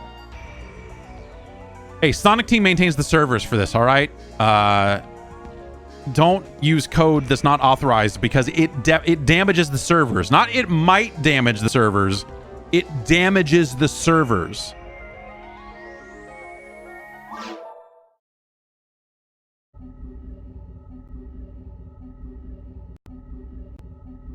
If you're looking for super fast online gameplay, check out SegaNet at www.sega.net.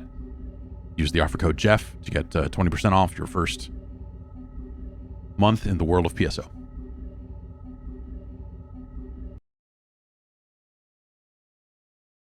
Did this just lock up? So this happened to me on desktop the other day, and I wonder if there's some issue with the private server that is just not working. Okay, there we go. Okay, well, at least it... Okay. Shit happens. The servers got damaged. Someone ran unauthorized code on it.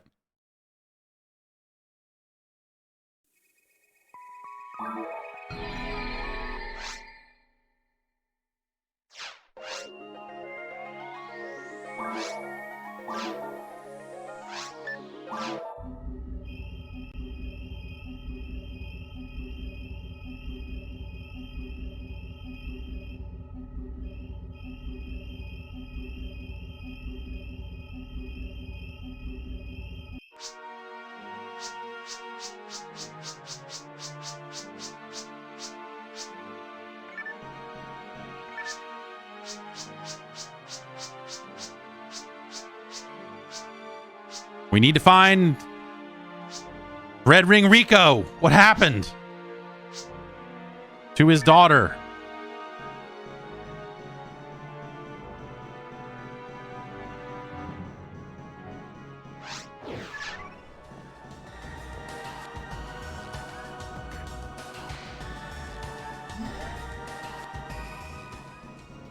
Let's go take a job. I think one of my favorite sound effects in this game is the one we're about to hear when it loads a quest. Oh, no, not that one.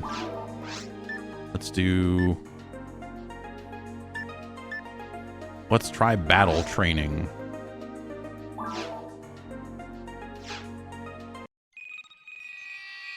This noise.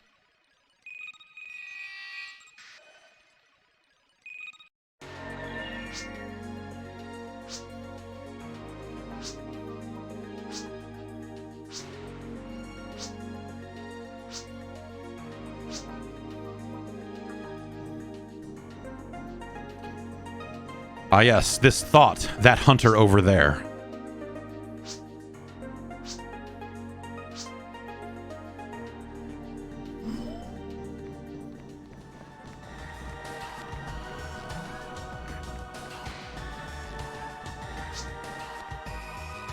Oh, fuck off. Let me live.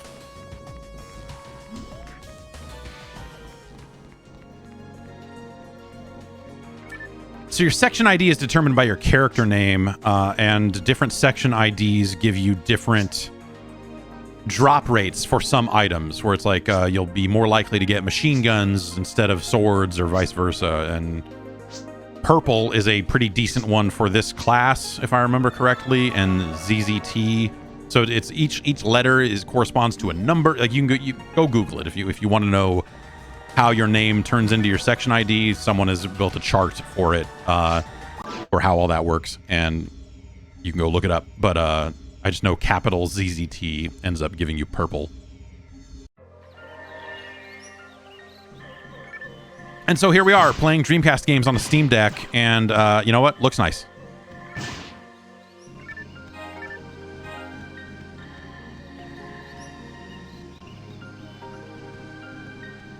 And you should be able to get online with this. I don't know why that, I don't know what the deal is with that not working. Like I said, I was trying to play PSO on just this PC here and ran into the same issue.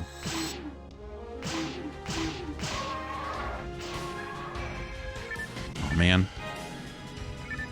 You only get XP if you land a hit on the enemy, so you're almost in multiplayer scenarios, you're almost better off just making sure you land a single hit on everything, so that when he goes and kills it, I'll get... Well, yeah, okay, I'll still get the XP.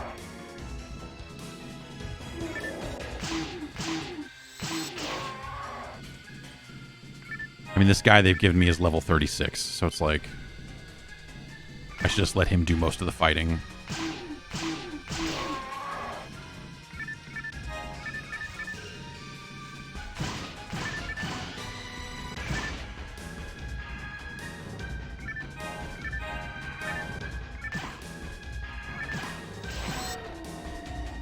Oh. Oh, yeah, see?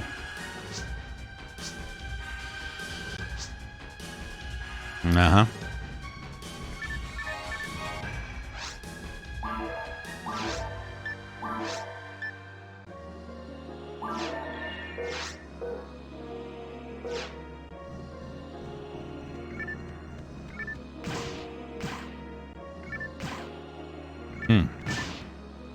Having trouble lining up shots occasionally, and I'm wondering if it's just like maybe I'm just not used to this left stick. I think the controls on the Steam Deck are pretty much fine. The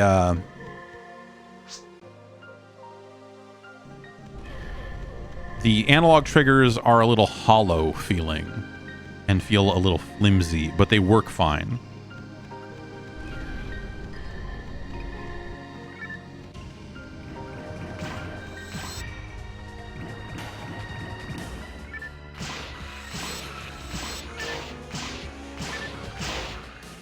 All right, we'll kill this weird mosquito spewing thing. It is just about mosquito season around here. It was real bad last year. It was real bad.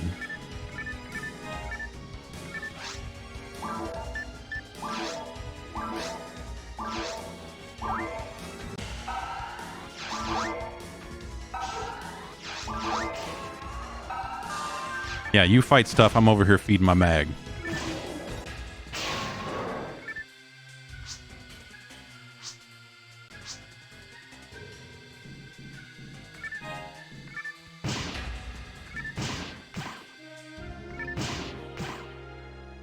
You have small hands and you feel like you have to stretch your hands. Steam Deck stretch my hands. My hit new record. To reach the analog sticks. Huh. Yeah, I will grant you I have fairly large hands. And I have not had much of an issue.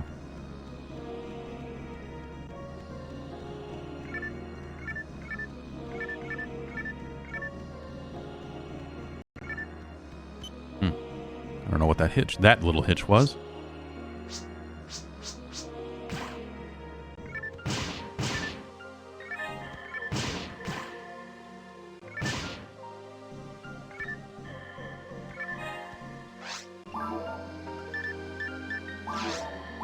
Probably the exact same weapon. There's probably nothing. Yeah. Yeah, the loot in this game takes a very long time to get cool, but once it gets cool, it gets extremely cool. Once you start getting the weird endgame weapons, and it's like, oh, based on the system clock, you're going to do more damage. We're at 709 beats right now, you can see. Hey, is that accurate? That's a...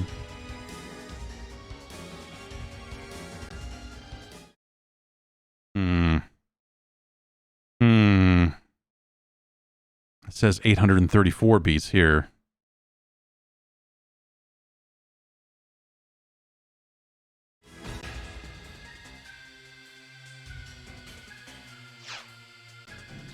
Perhaps my Dreamcast system time is not set to the right time zone.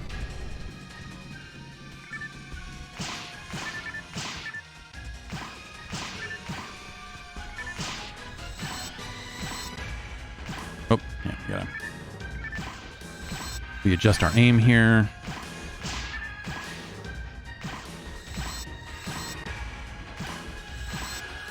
Missing a lot of these shots. Level 1 out here. This is its grossest phase when you shot it enough and it's just laying down, pulsating, and still emitting mosquitoes. Just gross. Just gross.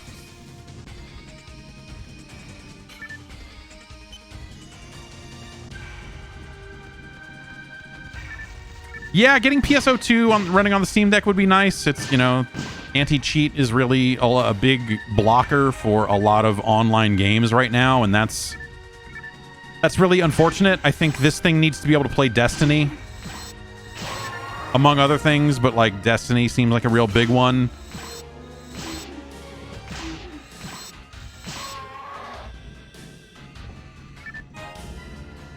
You know, Outriders doesn't run, but Apex does. So yeah, it's oh, I didn't need to.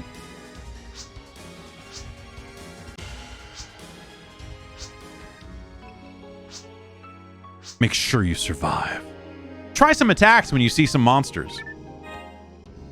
What happens when you try to play Destiny? I think it actually fails out. And like they've said, like, hey, if you try playing Destiny 2 on a Steam Deck and do some, like, you might get banned. Like, we do not support the Steam Deck.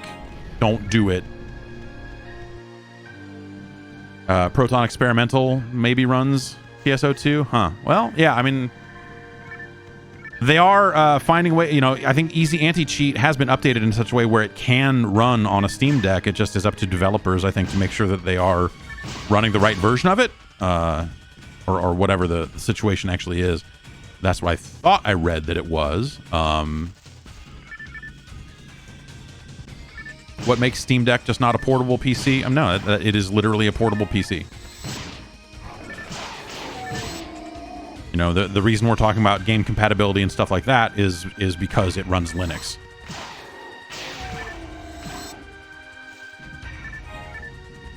Like, you have every opportunity if you want to install Windows, but I would be curious to see some performance testing on, like, people that are, like, dedicated to running Windows on a Steam Deck, if, like, games run better or worse. I would expect that in a lot of cases they would run worse because the drivers and stuff are probably not as well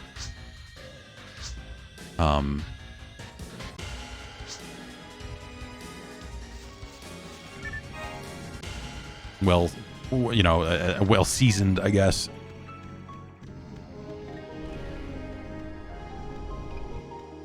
And maybe that gets there, and maybe people eventually get to a point where they're like, "Oh, we're totally going to put Windows on this. Screw this." But I don't know. For me, part of the interesting fun is that idea of, like, all right, now we're translating all of these Windows apps to run properly in Linux. Like, that's just neat that this works as well as it does.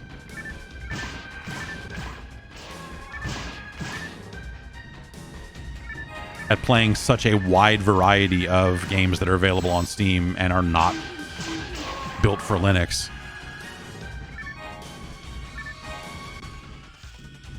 But yeah, you know, you're still going to be running, like, a version of Windows built for this CPU and all that sort of stuff. So it's you know.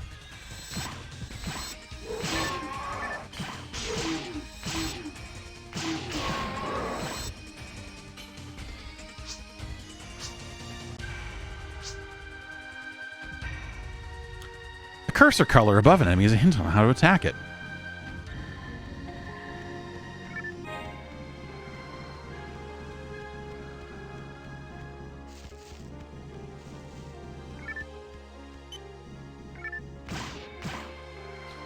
Again, I don't know why I'm even bothering with these boxes. I mean, I guess, you know, you gotta get money. But I feel like most of the time in PSO, I feel like I was buying a lot of my stuff. At least until you get to that end game, and then you're like, okay. Is that whole quest? Do we just run this loop? No, I guess not. I mean, he's still... Oh, we have to find a hunter or whatever, right? Like, that's... Okay.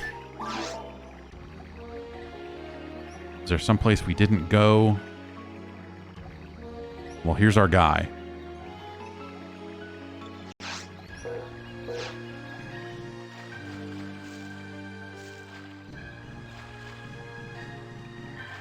But yeah, you know, they built a cool Linux device. That's really... That's the Steam Deck, is they built a really neat Linux machine.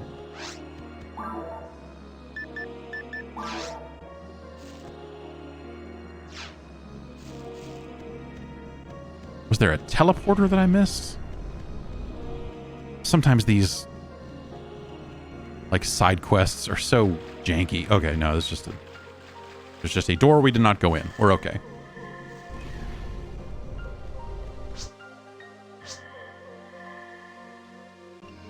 No, they don't.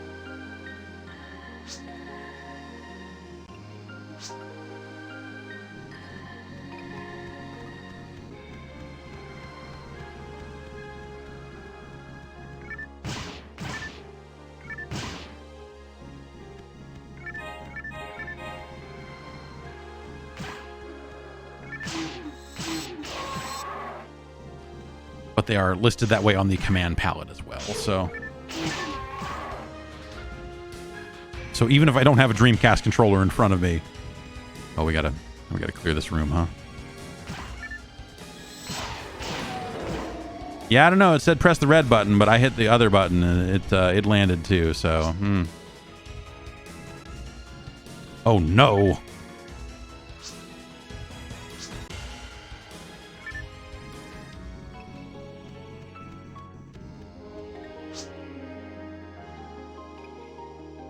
Oh, I'm sure it's fine. Look at this shiny object here. Got the data disk. Oh, snap! Savage wolves! Good thing this guy is like level a zillion and just kills all this stuff in one hit.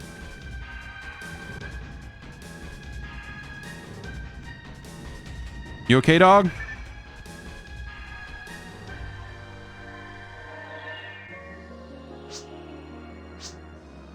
But I'm guessing, you know, I don't... This is just a Steam machine, right? Like if I installed Arch Linux or whatever on a regular ass PC and installed Steam OS, like I could just do this, have a similar experience to this on a desktop, I assume, in terms of, you know, like using Proton and doing all that stuff. Are we done here? How vexing.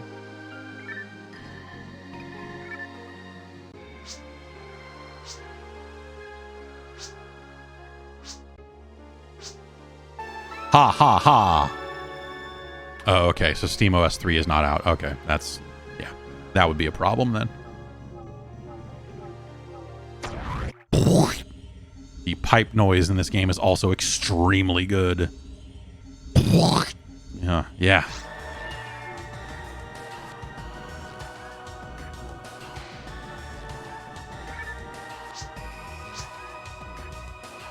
I did know that Red Ring Ringco was on board Pioneer 1.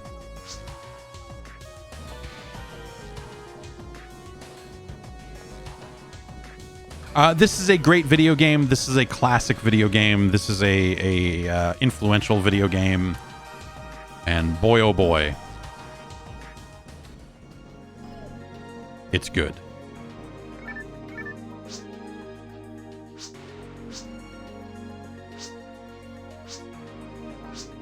It's still cool, and it's cool that there are private servers that let you get together and play the online stuff still. You know, it's a little funky in spots there, but yay. Achievements.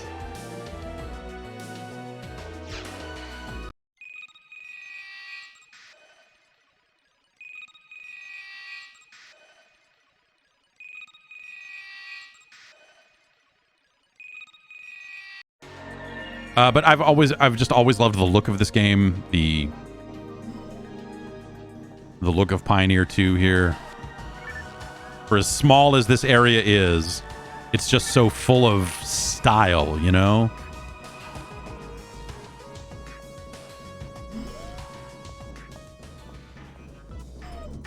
And you get this hot shop jam.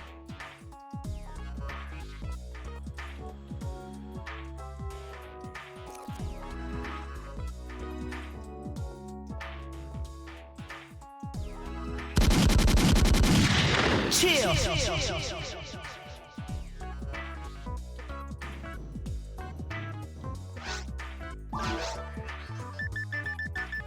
A heart rifle +2 would be nice to have at this low level, but we cannot afford it. That would be a good reason to cheat. Yes.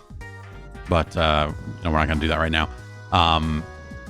I think cheating turns off the achievements and all the other stuff. So they've, you know, there are always going to be ways for people to be funky around that stuff. But this guy looks like he is about to fucking throw down on some turntables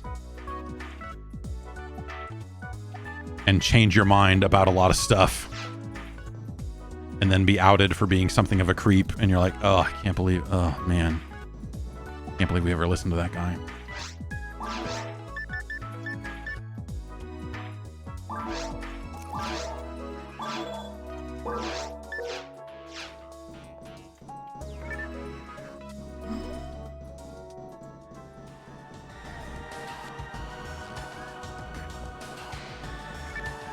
Don't be that spread needle dude. I want to be that spread needle dude. I earned my first 2 or so spread needles, honestly. That's a weird little glitch there. You see that hole in the ground pop up there? Let's try, you know, I guess, like, is there a page online where I can...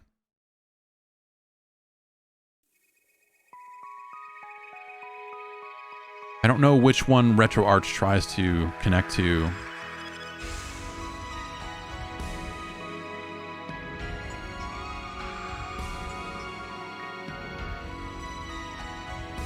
But I'm trying to see if it is, basically if it is still up or not. Oh, this says RetroArch only supports V1. I wonder if that's the issue. But this is from 2019, so maybe that's not the case anymore. I don't actually know. Huh.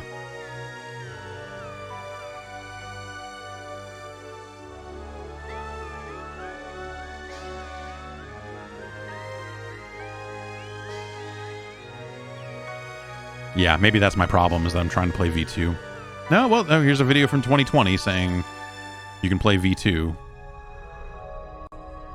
So maybe they did get it going.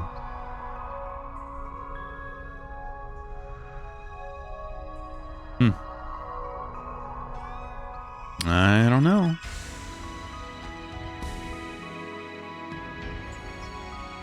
Anyway, I never really saw a lot of the version 2 content because they started charging that monthly fee for it at this point. And I had played so many hours of PSO that, like, I just... The stuff, the new content that I did see just didn't look good. And so I never really felt like a need to pay Sega a monthly fee to play it. That was kind of like, I was just like, you know, I've played so damn much of this game already, that I don't.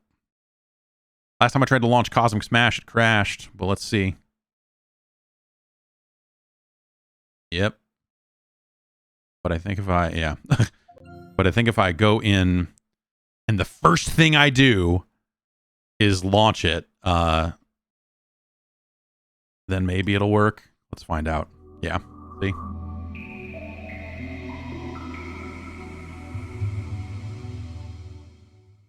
Oh yeah, if you jumped from version 1 to the GameCube release, that's sort of a different situation. Brought to you by Sega. When that stuff started coming out on GameCube and Xbox, I think I played the Xbox version of it for a bit. Cosmic Smash. Welcome to Cosmic Smash. Let's begin.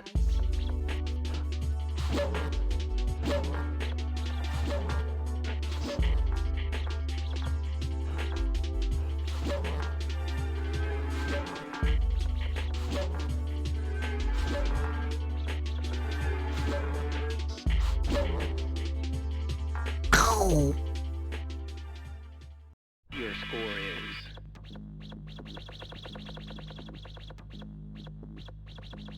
next level Cosmic Bus 717. This guy's so laid back. Cosmic Bus. Let's begin. 717. Oops, I screwed that up.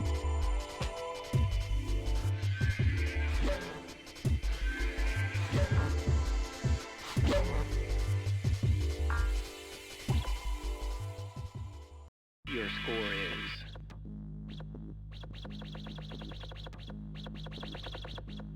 next level. So yeah, this, I guess, you know, hey, guess what? This thing runs Dreamcast games pretty well.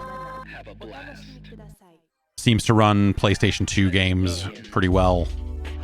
Some of that PlayStation 3 stuff obviously is a little wonky, but like that's, I think, to be expected. Oops, yeah. I'm like, wait, is there one more button I need to hit here? Is there? No, what? Okay, that's okay. I'm like mixing up buttons mid-game. Okay.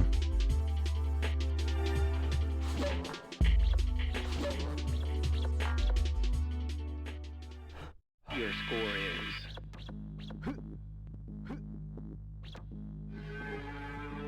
next level Cosmic Bus 737. Have a blast. Let's begin.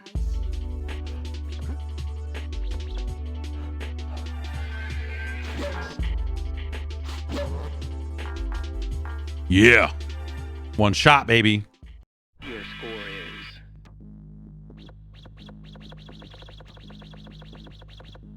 next level Cosmic Bus 747. 747.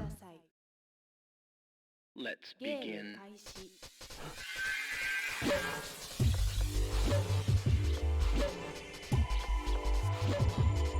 Oh, I gotta jump for that one.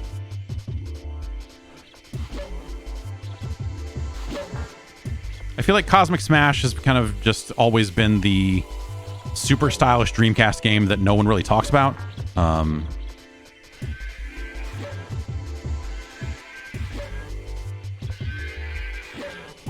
Oops.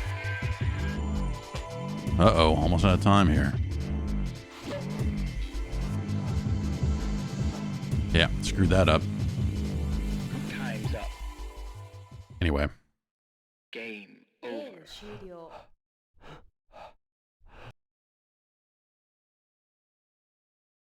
And that's the big map for Cosmic Smash, because it's got a big old weird map. Yeah. There's an arcade version of this that you can also emulate, I guess, if that's your thing. Hell of a game. Let's see. You know, and there's some stuff that's just like, you know, emulation is not done or is not great, and some of that stuff is still going to run weird. Like Tempest is a good example of like, there's no power reason why this device shouldn't be able to run Jaguar games at full speed, but Jaguar emulation is not where it needs to be. It's why I'm still excited about the that Atari 50th anniversary pack that Digital Eclipse is doing, because it'll be like commercial grade Jaguar emulation, which seems like a really crazy concept. But if you, yeah, I mean, you're hearing the audio, the stuttery, all that other stuff, just kind of like once it gets in game, it's a little funky, but like here the music is fine. But then as soon as I go, let's play, it gets stuttery again and all that other stuff. I don't know that there's a good. There was a Jaguar emulator that was like it was coming out of Russia, and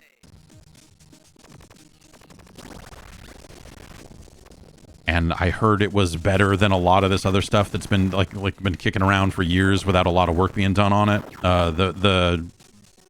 The Jaguar core for the Mister is in a similarly unfinished state. Like some stuff it runs like really well, and some stuff it doesn't run at all. Like it's just not.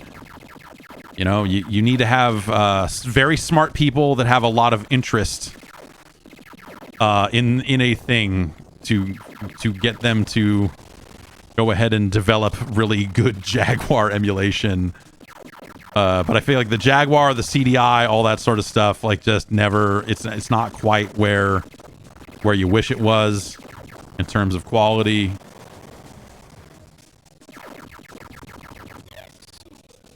And so you get this kind of stuttery thing here. And yeah, you know, this isn't even necessarily a Steam Deck thing. It'll run like this on a Windows machine as well.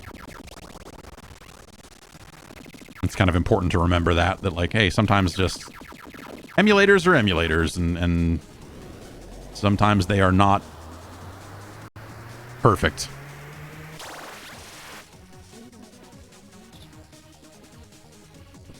But yeah, that Atari pack that's going to actually have official Jaguar emulation in it seems like that's super exciting to me, because I'm a complete sicko. It's just like, yeah, let's emulate Jaguar games and see how it goes and all that sort of stuff. So yeah, I don't know. I'm all for it. You know, PlayStation games. You can do that. You can do that with all the hardware bells and whistles that you can do. Does Steam Deck play Polybius? Let's find out. We'll go back. We'll get out of the emulator stuff and check out maybe a couple of more quick games on Steam. And see. But yeah, Polybius. Yes, Polybius. Thank you, Pizza Buggers. Hi. How's everybody going over there? I got in that PSO hole over here, and forgot that there was any other people out there.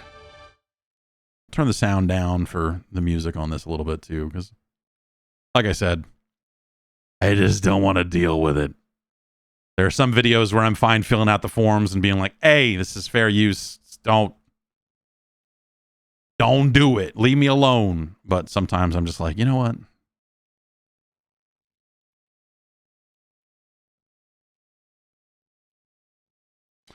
How's Game Pass on Steam Deck? I haven't tried it because you have to install Edge, and if you want controller support, there's some terminal window stuff you have to do. So I haven't gone down that rabbit hole just yet. Well, okay. Well, Xbox Game Pass, you're asking, is I would have to install Windows to do that, and I am not going to do that. I don't have any interest in installing Windows on this thing. If it gets to a point where that's like a clearly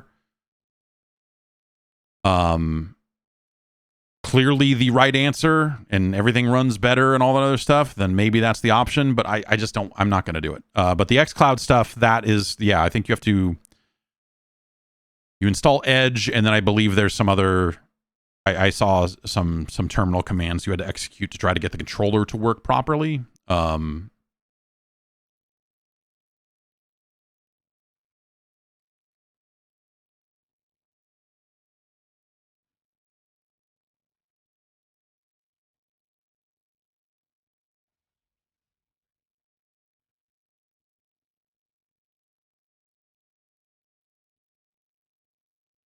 The D-pad seems pretty good.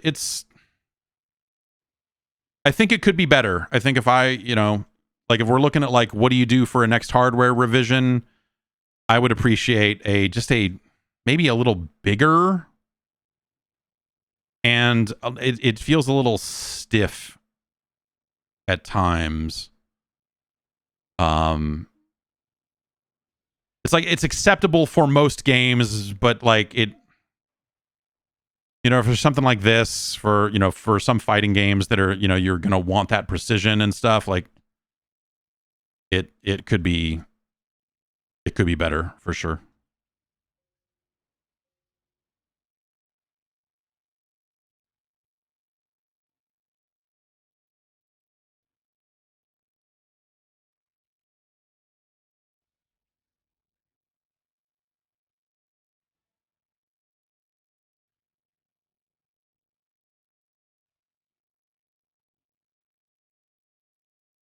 All right, we need to, what do we need to nose grind over the half pipe? Okay, we'll do that. Yeah, see, like I'm not trying to stop there. I'm trying to hit a down diagonal, and I am missing that diagonal a lot. Yeah, like I'm trying to slow and turn, and that's not happening sometimes, which is unfortunate for sure.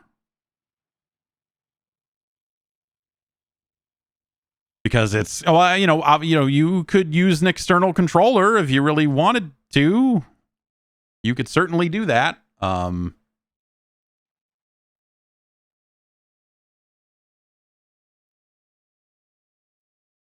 right, Tony Hawk. But, you know, yeah, it's got a USB port on it. You can get a hub and hook up whatever the heck you want to it. And it seems like that'll work fine if you want to do that.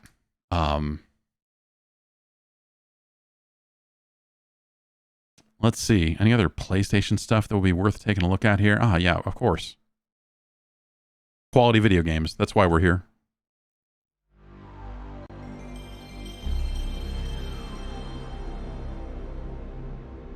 Do I have any of my retro games showing in the Steam library interface? I do not. I don't want that. You can set that up. There, it's very easy to run. The emulator pack that you can download installs something called the Steam Rom Manager that will go and try to find artwork and try to add those things to your Steam library into collections. But I've got something like 50,000 games or something on this SD card, and I don't want that in my Steam library. So I don't want to do that. You can always launch RetroArch and build your playlists the same way you would any other platform you do that on. Or you could use Emulation Station, which I don't like that software much at all. Some people swear by it. I think it's just like a needlessly big interface. Have I tried swapping or hot swapping SD cards? I have not. I just bought the one and stuck with that.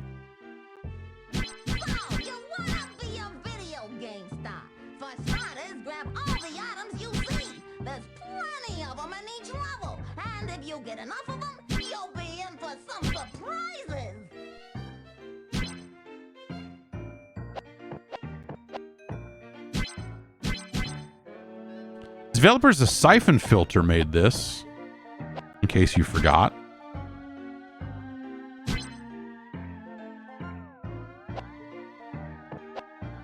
Also, remember, I'm using the power of emulation to make this game look sharper and better than it did originally.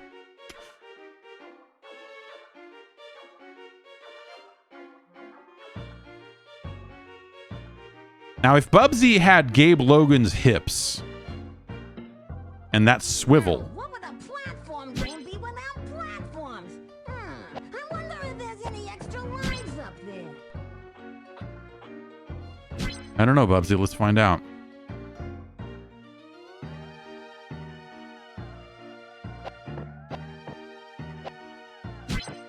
I don't understand how this game... Well, I mean, this game got made because it was 1996 and no one knew what a 3D game really was yet, right? I mean, that's probably a big part of it.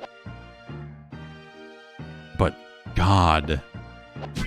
I would be curious. I don't know if anyone's, if we get Danny O'Dwyer on the case and have him talk to everyone involved in this, if no one's done that already. I think my question is like, do you think the people who were involved in the creation of this game knew that it was like not fun or entertaining or funny in any way? Do you think that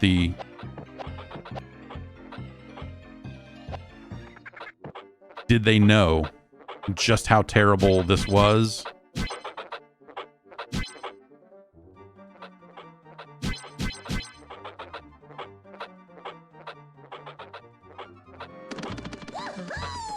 Now, if you lose a Bubsy, you'll start over here instead of at the beginning of the level. Ain't life grand?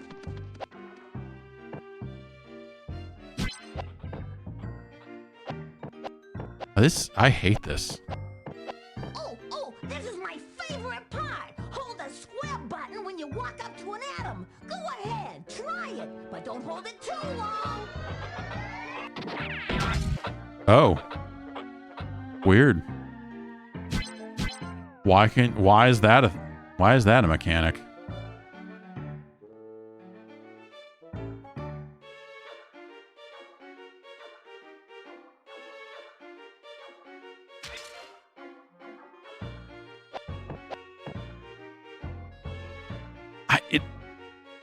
I don't know. I'm really like I didn't see this game when it originally came out because it was a Bubsy game, and you were like, I don't care. But it's just baffling. Like, again, like it's 96, so you're like, take this and compare it to something like a Jumping Flash. Like, Jumping Flash is a better game, but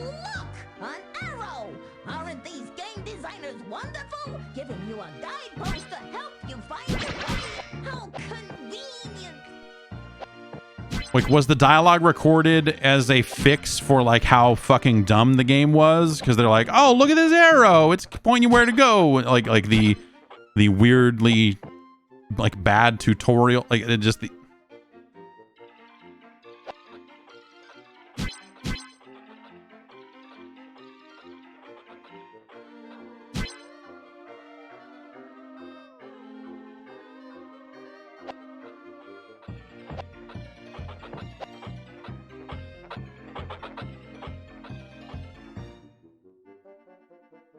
Oh, this is just here to get back over that wall if I want to, isn't it? Oh, hey, these fuckers.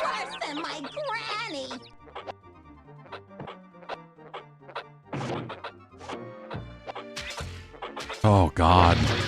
Oh, God. And you can't turn in the air, so it's like that enemy could just be shooting me, and I wouldn't even see it until it was too late. And I got hit by that one because I landed at the wrong time, and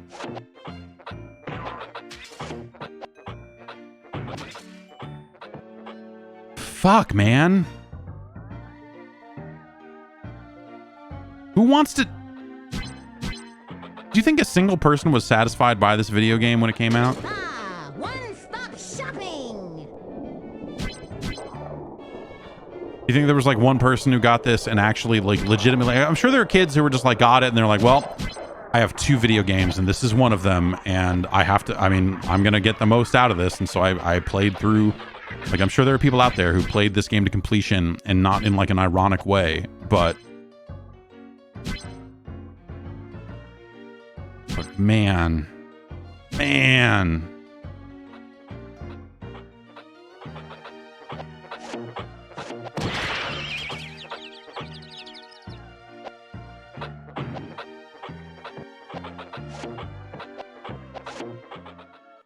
I guess I backed into him instead of jumping on him. Like SNES Bubsy and stuff, like I there's a situation where like that game is like not terrible, right? There's like that, those games are not good and they haven't aged well and all that other stuff. But at the time, I'm gonna say the same way people thought that Earthworm... Fuck you. Like, there were people who thought that Earthworm Jim was actually a good game. I was one of them. But you go back to it now and you're like, man, but like this is I'm again, I don't have a ton of experience with this game, and I'm just like really, I mean, I guess there were standards at the time, right? Because, okay, so this is before there was an analog controller, and so that's why you have this really awkward, really terrible D-pad control scheme where you've got a step right and step left on your shoulder buttons. But yeah, I don't.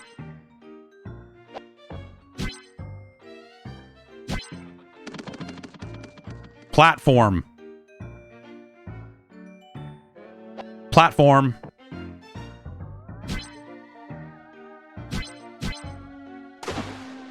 Oh. Platform.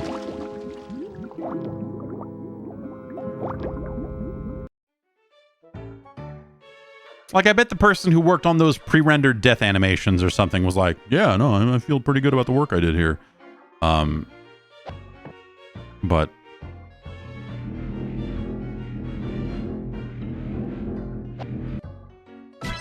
Yippee! A rocket! Find 31 more of these, and we're like yesterday's clams. Chowder here. Well, let's go with the other one. There's 2 on every level, you know.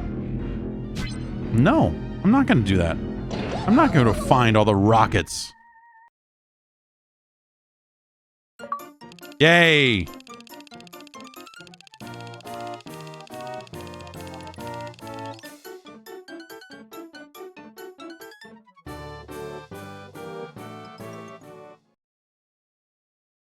He looks so proud of the disc.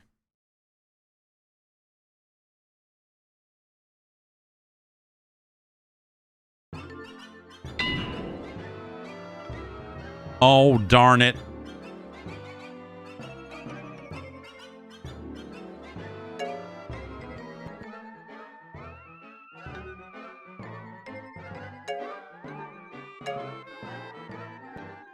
What a painful... Every bit of the menu in this game, there's so, like, just top to bottom. I guess there, hey, there weren't a lot of standards for how this stuff should look and behave at the time, right? I mean, what are you supposed to do? I had no luck getting Saturn games. Well, okay, looks like okay. Maybe this will work.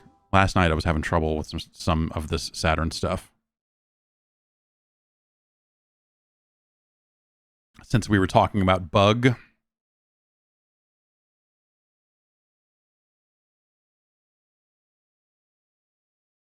Yeah, Bubsy, there's been hundreds of hours devoted to people playing Bubsy, ironically, on the internet. I get it. And, it has attained some kind of sick notoriety over the years. But it's we need to be, I think, as a community, we need to be smarter about the things we are inflicting on ourselves as a community. Okay, what do these buttons do? Okay, man, if only the Steam Deck had more buttons on the face so we could properly enjoy Saturn games.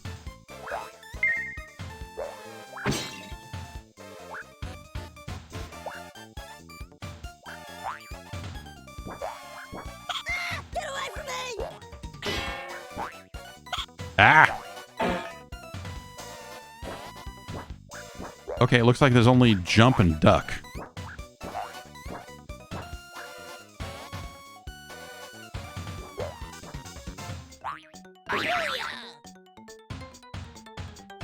Booyah.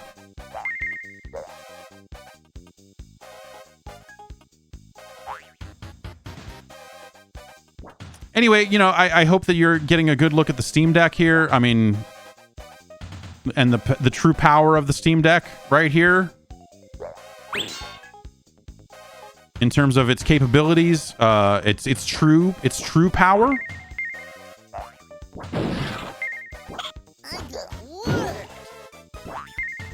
is that it will play Bug.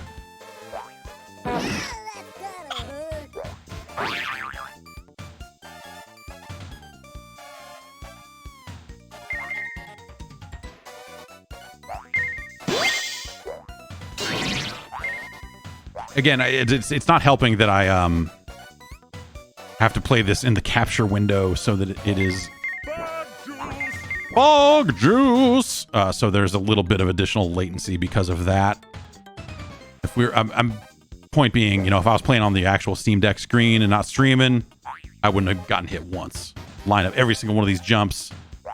Sick, just esports. You know what I mean?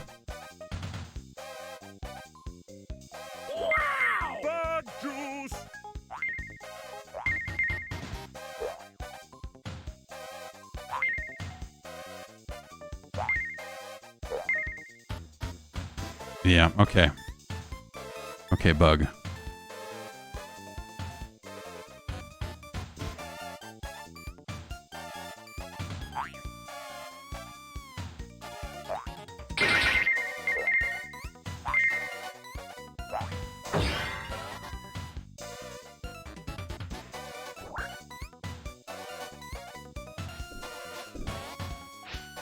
Let's jump on this mushroom.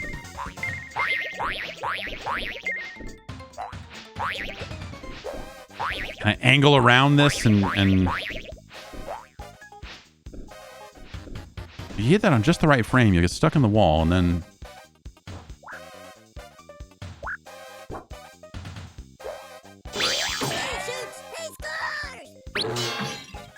yeah, I mean, a lot of people talk about Gex, but let's talk about, you know, a true game with attitude. Bug. I bought Bug when it came out for the Saturn. Because I was in need of Saturn games, and there were not a lot of them at the time.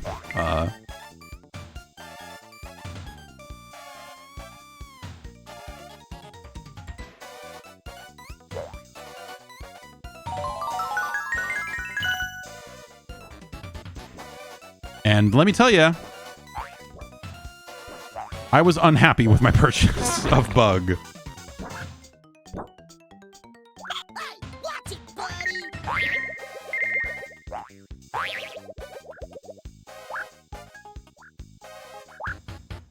Because it's not a very good game, is why. Okay, let's... We're missing a lot of one-ups and all this sort of stuff, but like... Oh, that's not the way to do that. Oh, multiple hits, huh?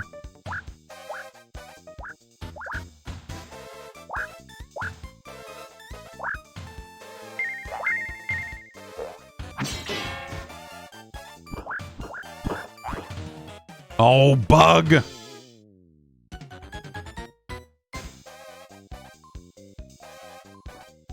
I don't want to do this anymore, Bug!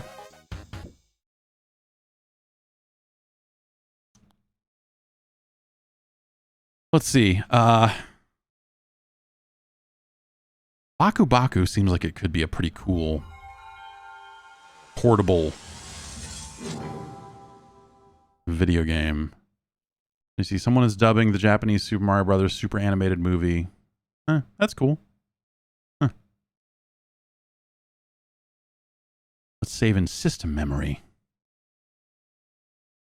Yeah, Bug, when Bug came out, I feel like there was something of a push for Bug because it was a platformer, and that we were still in that era where platformers were kind of like the dominant genre, the dominant form for like mascots and all that other stuff. And I think that there was just I don't know if there was a thought that like Bug's gonna be the next Sonic the Hedgehog, you know, or whatever, but I feel like Bug got a push, if you will. And Bug sucks. Yeah, Clockwork Knight is another good example of like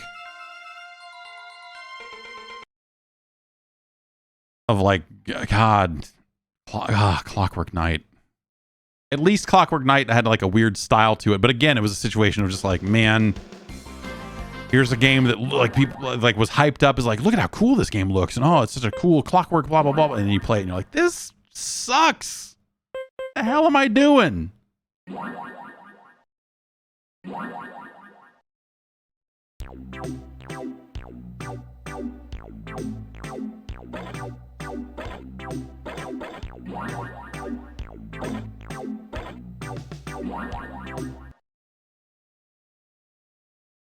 Baku Baku is a quality video game.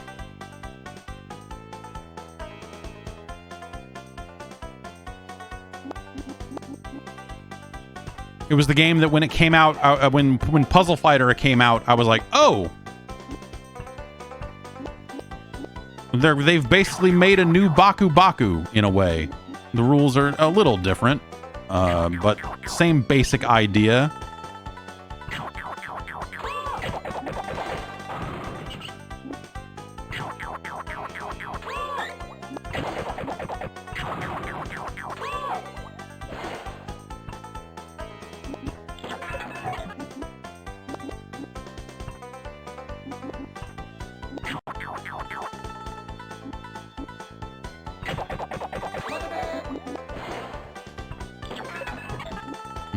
Okay.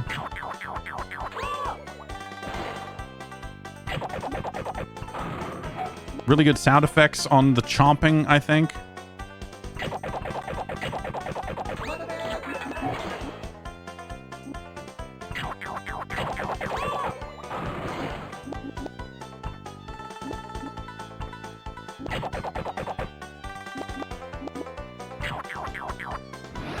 So is that going to remove those? Yeah, okay.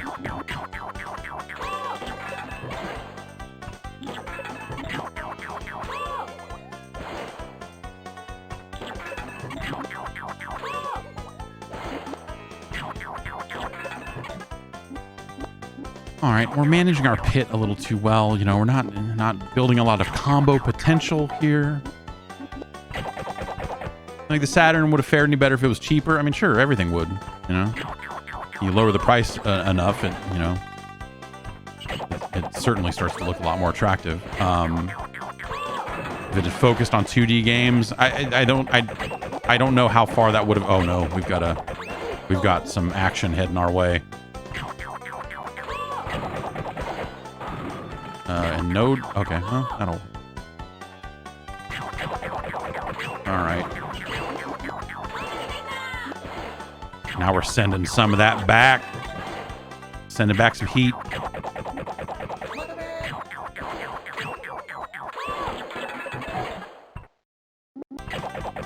All right, here's our rabbit that's gonna set us free.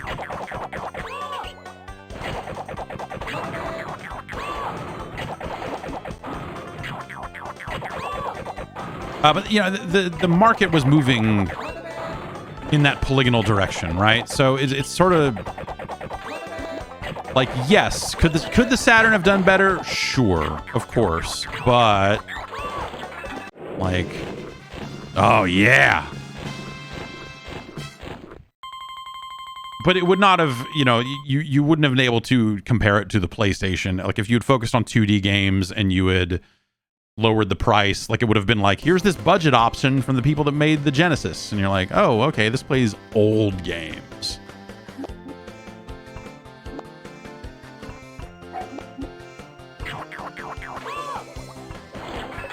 You know what I mean? Like it just wasn't. Sony had really stolen a lot of people's imaginations and stuff with what the PlayStation was capable of, and as you saw more and more PlayStation stuff, it just became clear they're like, oh, well, this is the ding-dong future of video games right here. Holy smokes, you know, and up. And the Saturn just didn't have that capability the way that it needed to.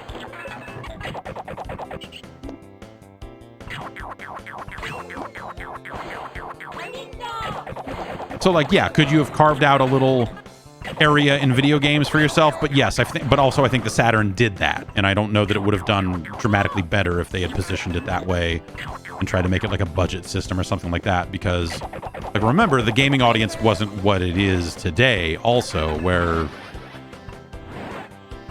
you know, it was not as quite as mainstream. So that like mainstream consumer that would be like price sensitive and be like, oh, here's a cheaper system this is cool too.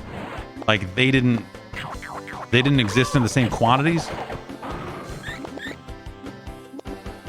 And it's really not a one-to-one thing with like, you know, the Xbox Series S or something, which is like, here's a cheaper system that still plays the same games. Like the Saturn, I don't think would have fared well in a fight like that, where it's like, hey, you can play Tomb Raider here too. Yeah, but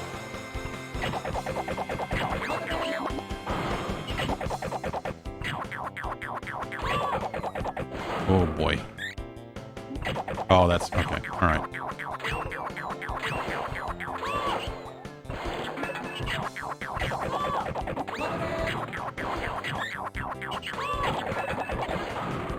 Give me that dog.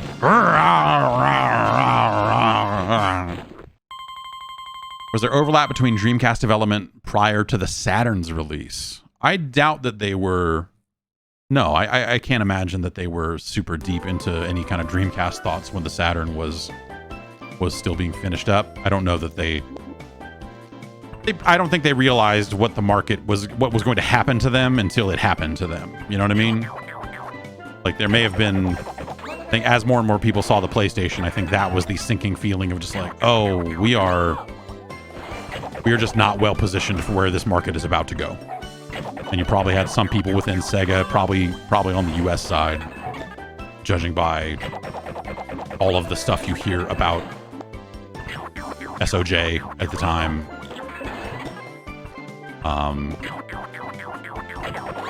That were like, yep, we're about to get our asses handed to us 1,000%.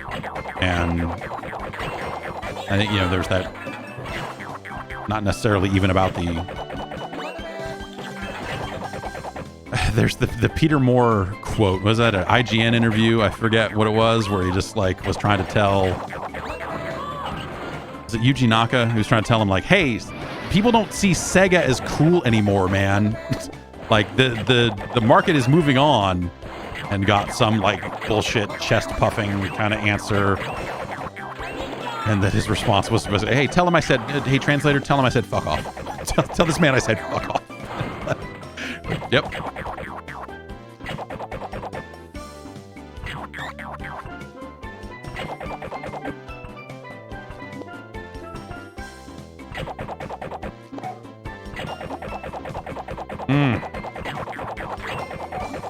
This could be going better. This is about to go bad for me. Yep.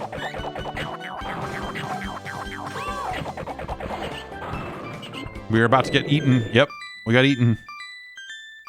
Uh-oh. Uh-oh. Uh-oh. Do I, you know, so I don't have a P.O. box yet. I've seen a handful of people have been asking. And thank you. I need to get out and sign some paperwork to get that up and running and all that sort of stuff. So I just gotta make the trip. It's a new record.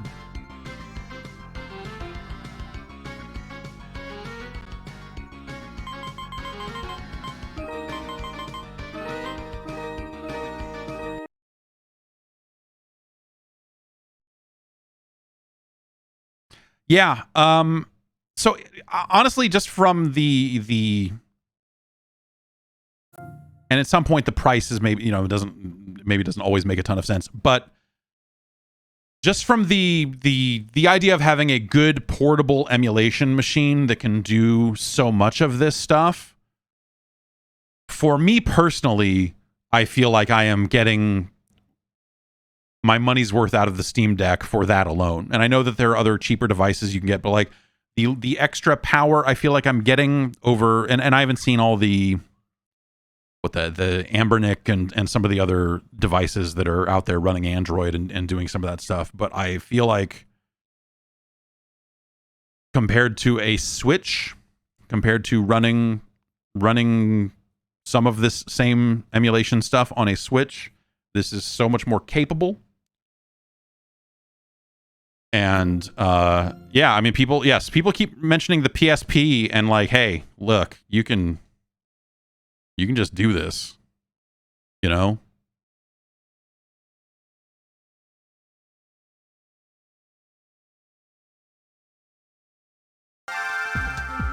You can just make this happen. You know, it ain't perfect. It's got its flaws.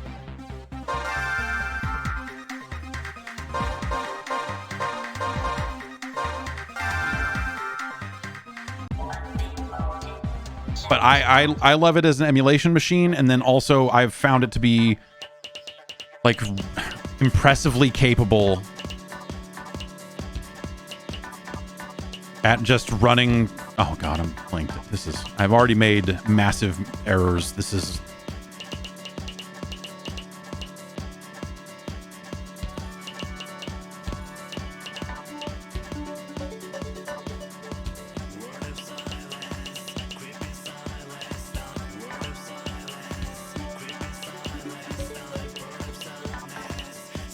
but yeah, it'll, you know,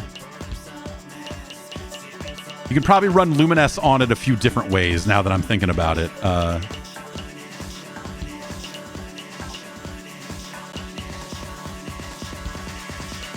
Nope, that was wrong. That was a huge mistake. Yeah, my Lumines game has certainly slipped over the years. Not that I was ever, you know, a murderer at it. I'm no Rich Gallup, who I think figured out weird tricks that made him just better at the game than any of the rest of us at the time.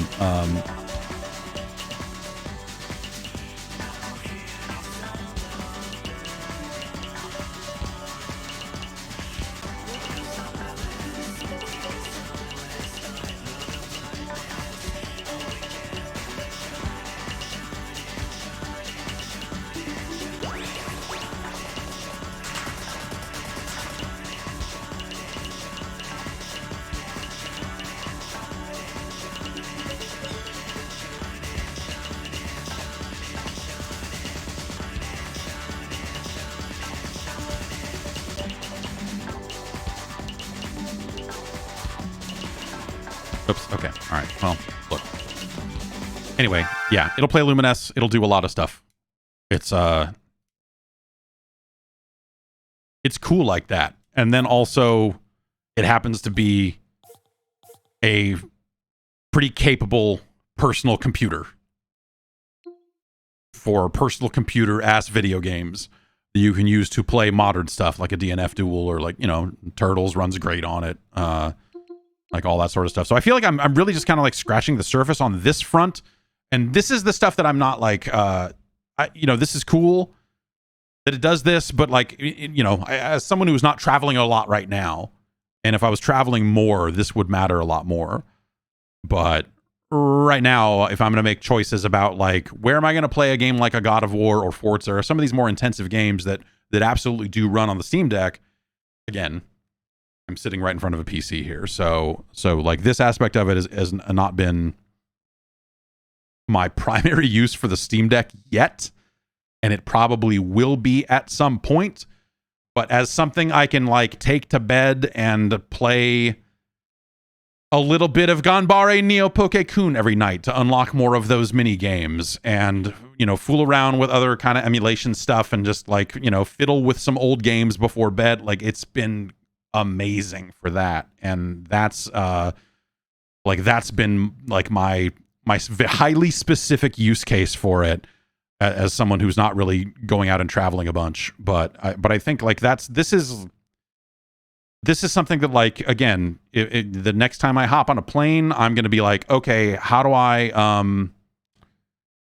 you know, I probably need to get a portable battery pack because I don't know if a plane outlet is going to output enough power for me to charge the Steam Deck while I use it. It might be like, because it'll pop up a message if you just try to plug in a USB, and it'll be like, hey, this is charging, but it ain't charging fast enough. This is still going to probably drain out. So just so you know, you're not getting enough juice out of what you're plugged into right now.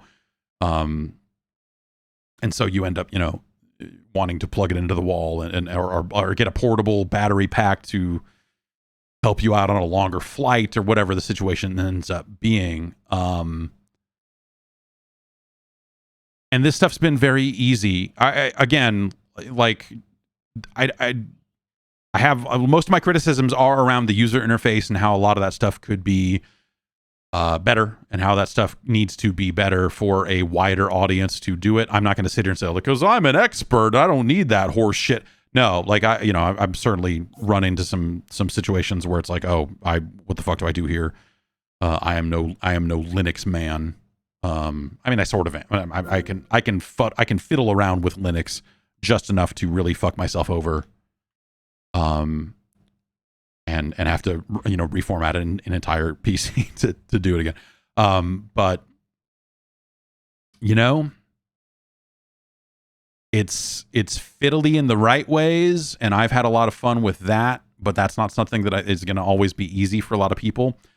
And so that's the thing about this Emu Deck emulator installer is it's pretty cool and it's very convenient, but it also, I think, leaves people with a Steam Deck that's going to have some rough edges on it that they're maybe not sure how to get around it. And so they've got a Discord set up where they're helping people, and they're always trying to make their process easier and better. Like, they haven't updated since June, but I think they're about ready to release another update here pretty quick. That'll fix a few of those rough edges of the process. And so they're doing cool work with that to make it very easy to get things installed and set up. And yeah, I'm again, wrong scene. There we go. Hi.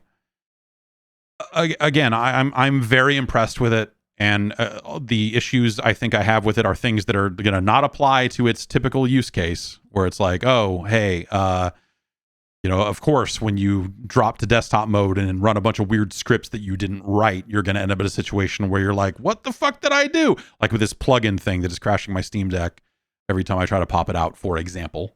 But the out-of-the-box experience, it has a lot of warnings. You see here on Forza 4 even.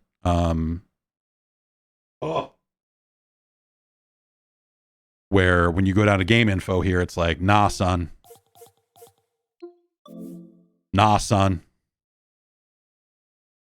And so they're pretty good about those sorts of warnings and that sort of stuff. But there's a huge swath of, when games get released as new, you don't see a lot of brand new games in the store that say verified, works great. And as a result, you end up with a lot of question marks, and you're like, oh, it says unsupported. In a situation where you're buying games and playing them on a PC and you hope that they run on the deck, that's like, whatever, right? Who cares? But in a situation where maybe your only exposure to Steam is on a Steam Deck, which is no one that's buying one right now. But again, when we get to that kind of end of the road idea of it as a more mainstream device, that's a scenario that they need to support a little bit better than they do right now. But whatever. That's all software stuff, and I think that they will get there. I absolutely think that they will get to a place where maybe it makes a little bit more sense as that sort of device. So yeah, it's the Steam Deck, and you see people like hemming and hawing about it for sure. And I definitely see a lot of people who are like, I don't really need one, or I want one. I'm waiting for mine, and I'm not sure what I'm going to do when my number gets pulled because I keep seeing these videos and this and that. Like, I understand that because it's a funky little device, and you already play PC games on a PC. And so it comes down to just like, well, do I travel enough to make this worthwhile? Am I out on the go? Do I sit in front of a TV and need another way to play games? It's like the same as the Switch discussion in a lot of ways, where it's like, do you need a Switch? Do you need a portable device like that? And maybe you do, maybe you don't. But either way, I think it's a really cool device that, as someone who doesn't fit a lot of those use cases, even where it's like, again, like, I'm happy to play games with a wired controller in front of a PC and all that other stuff on a good ass Ethernet, like all that sort of stuff. Like, that's how I like to play video games, generally speaking. And I don't really need portables, and I haven't got a lot of use out of my Switch. I still think that this device is powerful enough and cool enough that I'm really having a great time with it. So, take that as you will. I am pretty happy with the purchase, because it's just been really cool. And again, for me, it's been playing a lot of super fucking old video games and seeing what I can get away with. And like, oh, so I can install DOSBox Pure and now I can run Abuse on this thing, sort of, and all that sort of stuff. So yeah, I don't know. There's just a lot of fun, fiddly stuff to do with it. And if you're interested in that, then I would highly recommend a Steam Deck if any of that sounds exciting to you, because it's really good at doing all that crazy shit. But, you know, if you're just like, I want to play my games on Steam, it absolutely does that too. But that's a little bit more of a your mileage may vary, because it, you know, becomes like, hey, what are you gonna do when you're gonna do it? Can you get root access to it? Yeah, I mean, you can. It's a Linux machine. You can do Linux machine stuff on it. You can get a terminal window open. You can sudo your way into totally breaking it, I'm sure. And I haven't done that yet, but I'm sure I eventually, I'm going to be like, shit, how do you format a Steam Deck and do it and start over again? Because I fully broke it. Like, I know I'm going to end up in that scenario eventually. I will do something incredibly stupid and do something bad. So it's just a fun, tiny PC. You can even bring a mouse and a keyboard. I don't know. You could probably do productivity stuff on it if you wanted to, like the Atari VCS. Right? Right? Everyone loves that thing. All right. I'm going to take off. Thanks, everybody, for hanging around. Check out the Patreon. Hey, check out the Patreon. Check it out. It's patreon.com/Jeff Gerstmann. You can go to, I think it's enjoyyourgaming.com. Still works. I should really try that before I say that out loud, because I do not own that domain. I own a lot of domains. I just need to get some hosting and do some other stuff like that and get it all set up. That's on the list. A lot of stuff on the list, including I'll be back on Friday. I think we're going to play some Dragon's Dogma. So yeah, come back on Friday. We'll get a few hours of Dragon's Dogma in here, maybe, and we'll get out there and cut goblins and stuff. Yeah, thanks everybody subscribing on Twitch. That's another, you can do that. That's rad too. Thank you very much. I know a lot of you got your Hot Prime subscriptions that you can send my way, and thank you very much for doing so. And you know, on YouTube, if you're watching on YouTube, hi, how's it going? I think there's I don't know about, I don't know how YouTube money works, but whatever. Thank you for watching the stuff. Thanks for subscribing to the podcast. Thanks for backing the Patreon. Whatever you're doing, if you are engaging with any of this shit that I'm doing, thanks so much. Hey, we're out here making it real, baby. And everyone take care of themselves. Have a good rest of your Wednesday. Friday morning stream might start a little late. I've got a dentist appointment in the morning. We're going to start down the path of doing a bunch of weird shit to my teeth and jaws to maybe fix my TMJ or have a better experience with jaw pain or something. And all that shit, y'all. Candy apples. All that shit, y'all. All right, everybody. Now I'm going to go for real. Have a good rest of your day. I'll see you soon.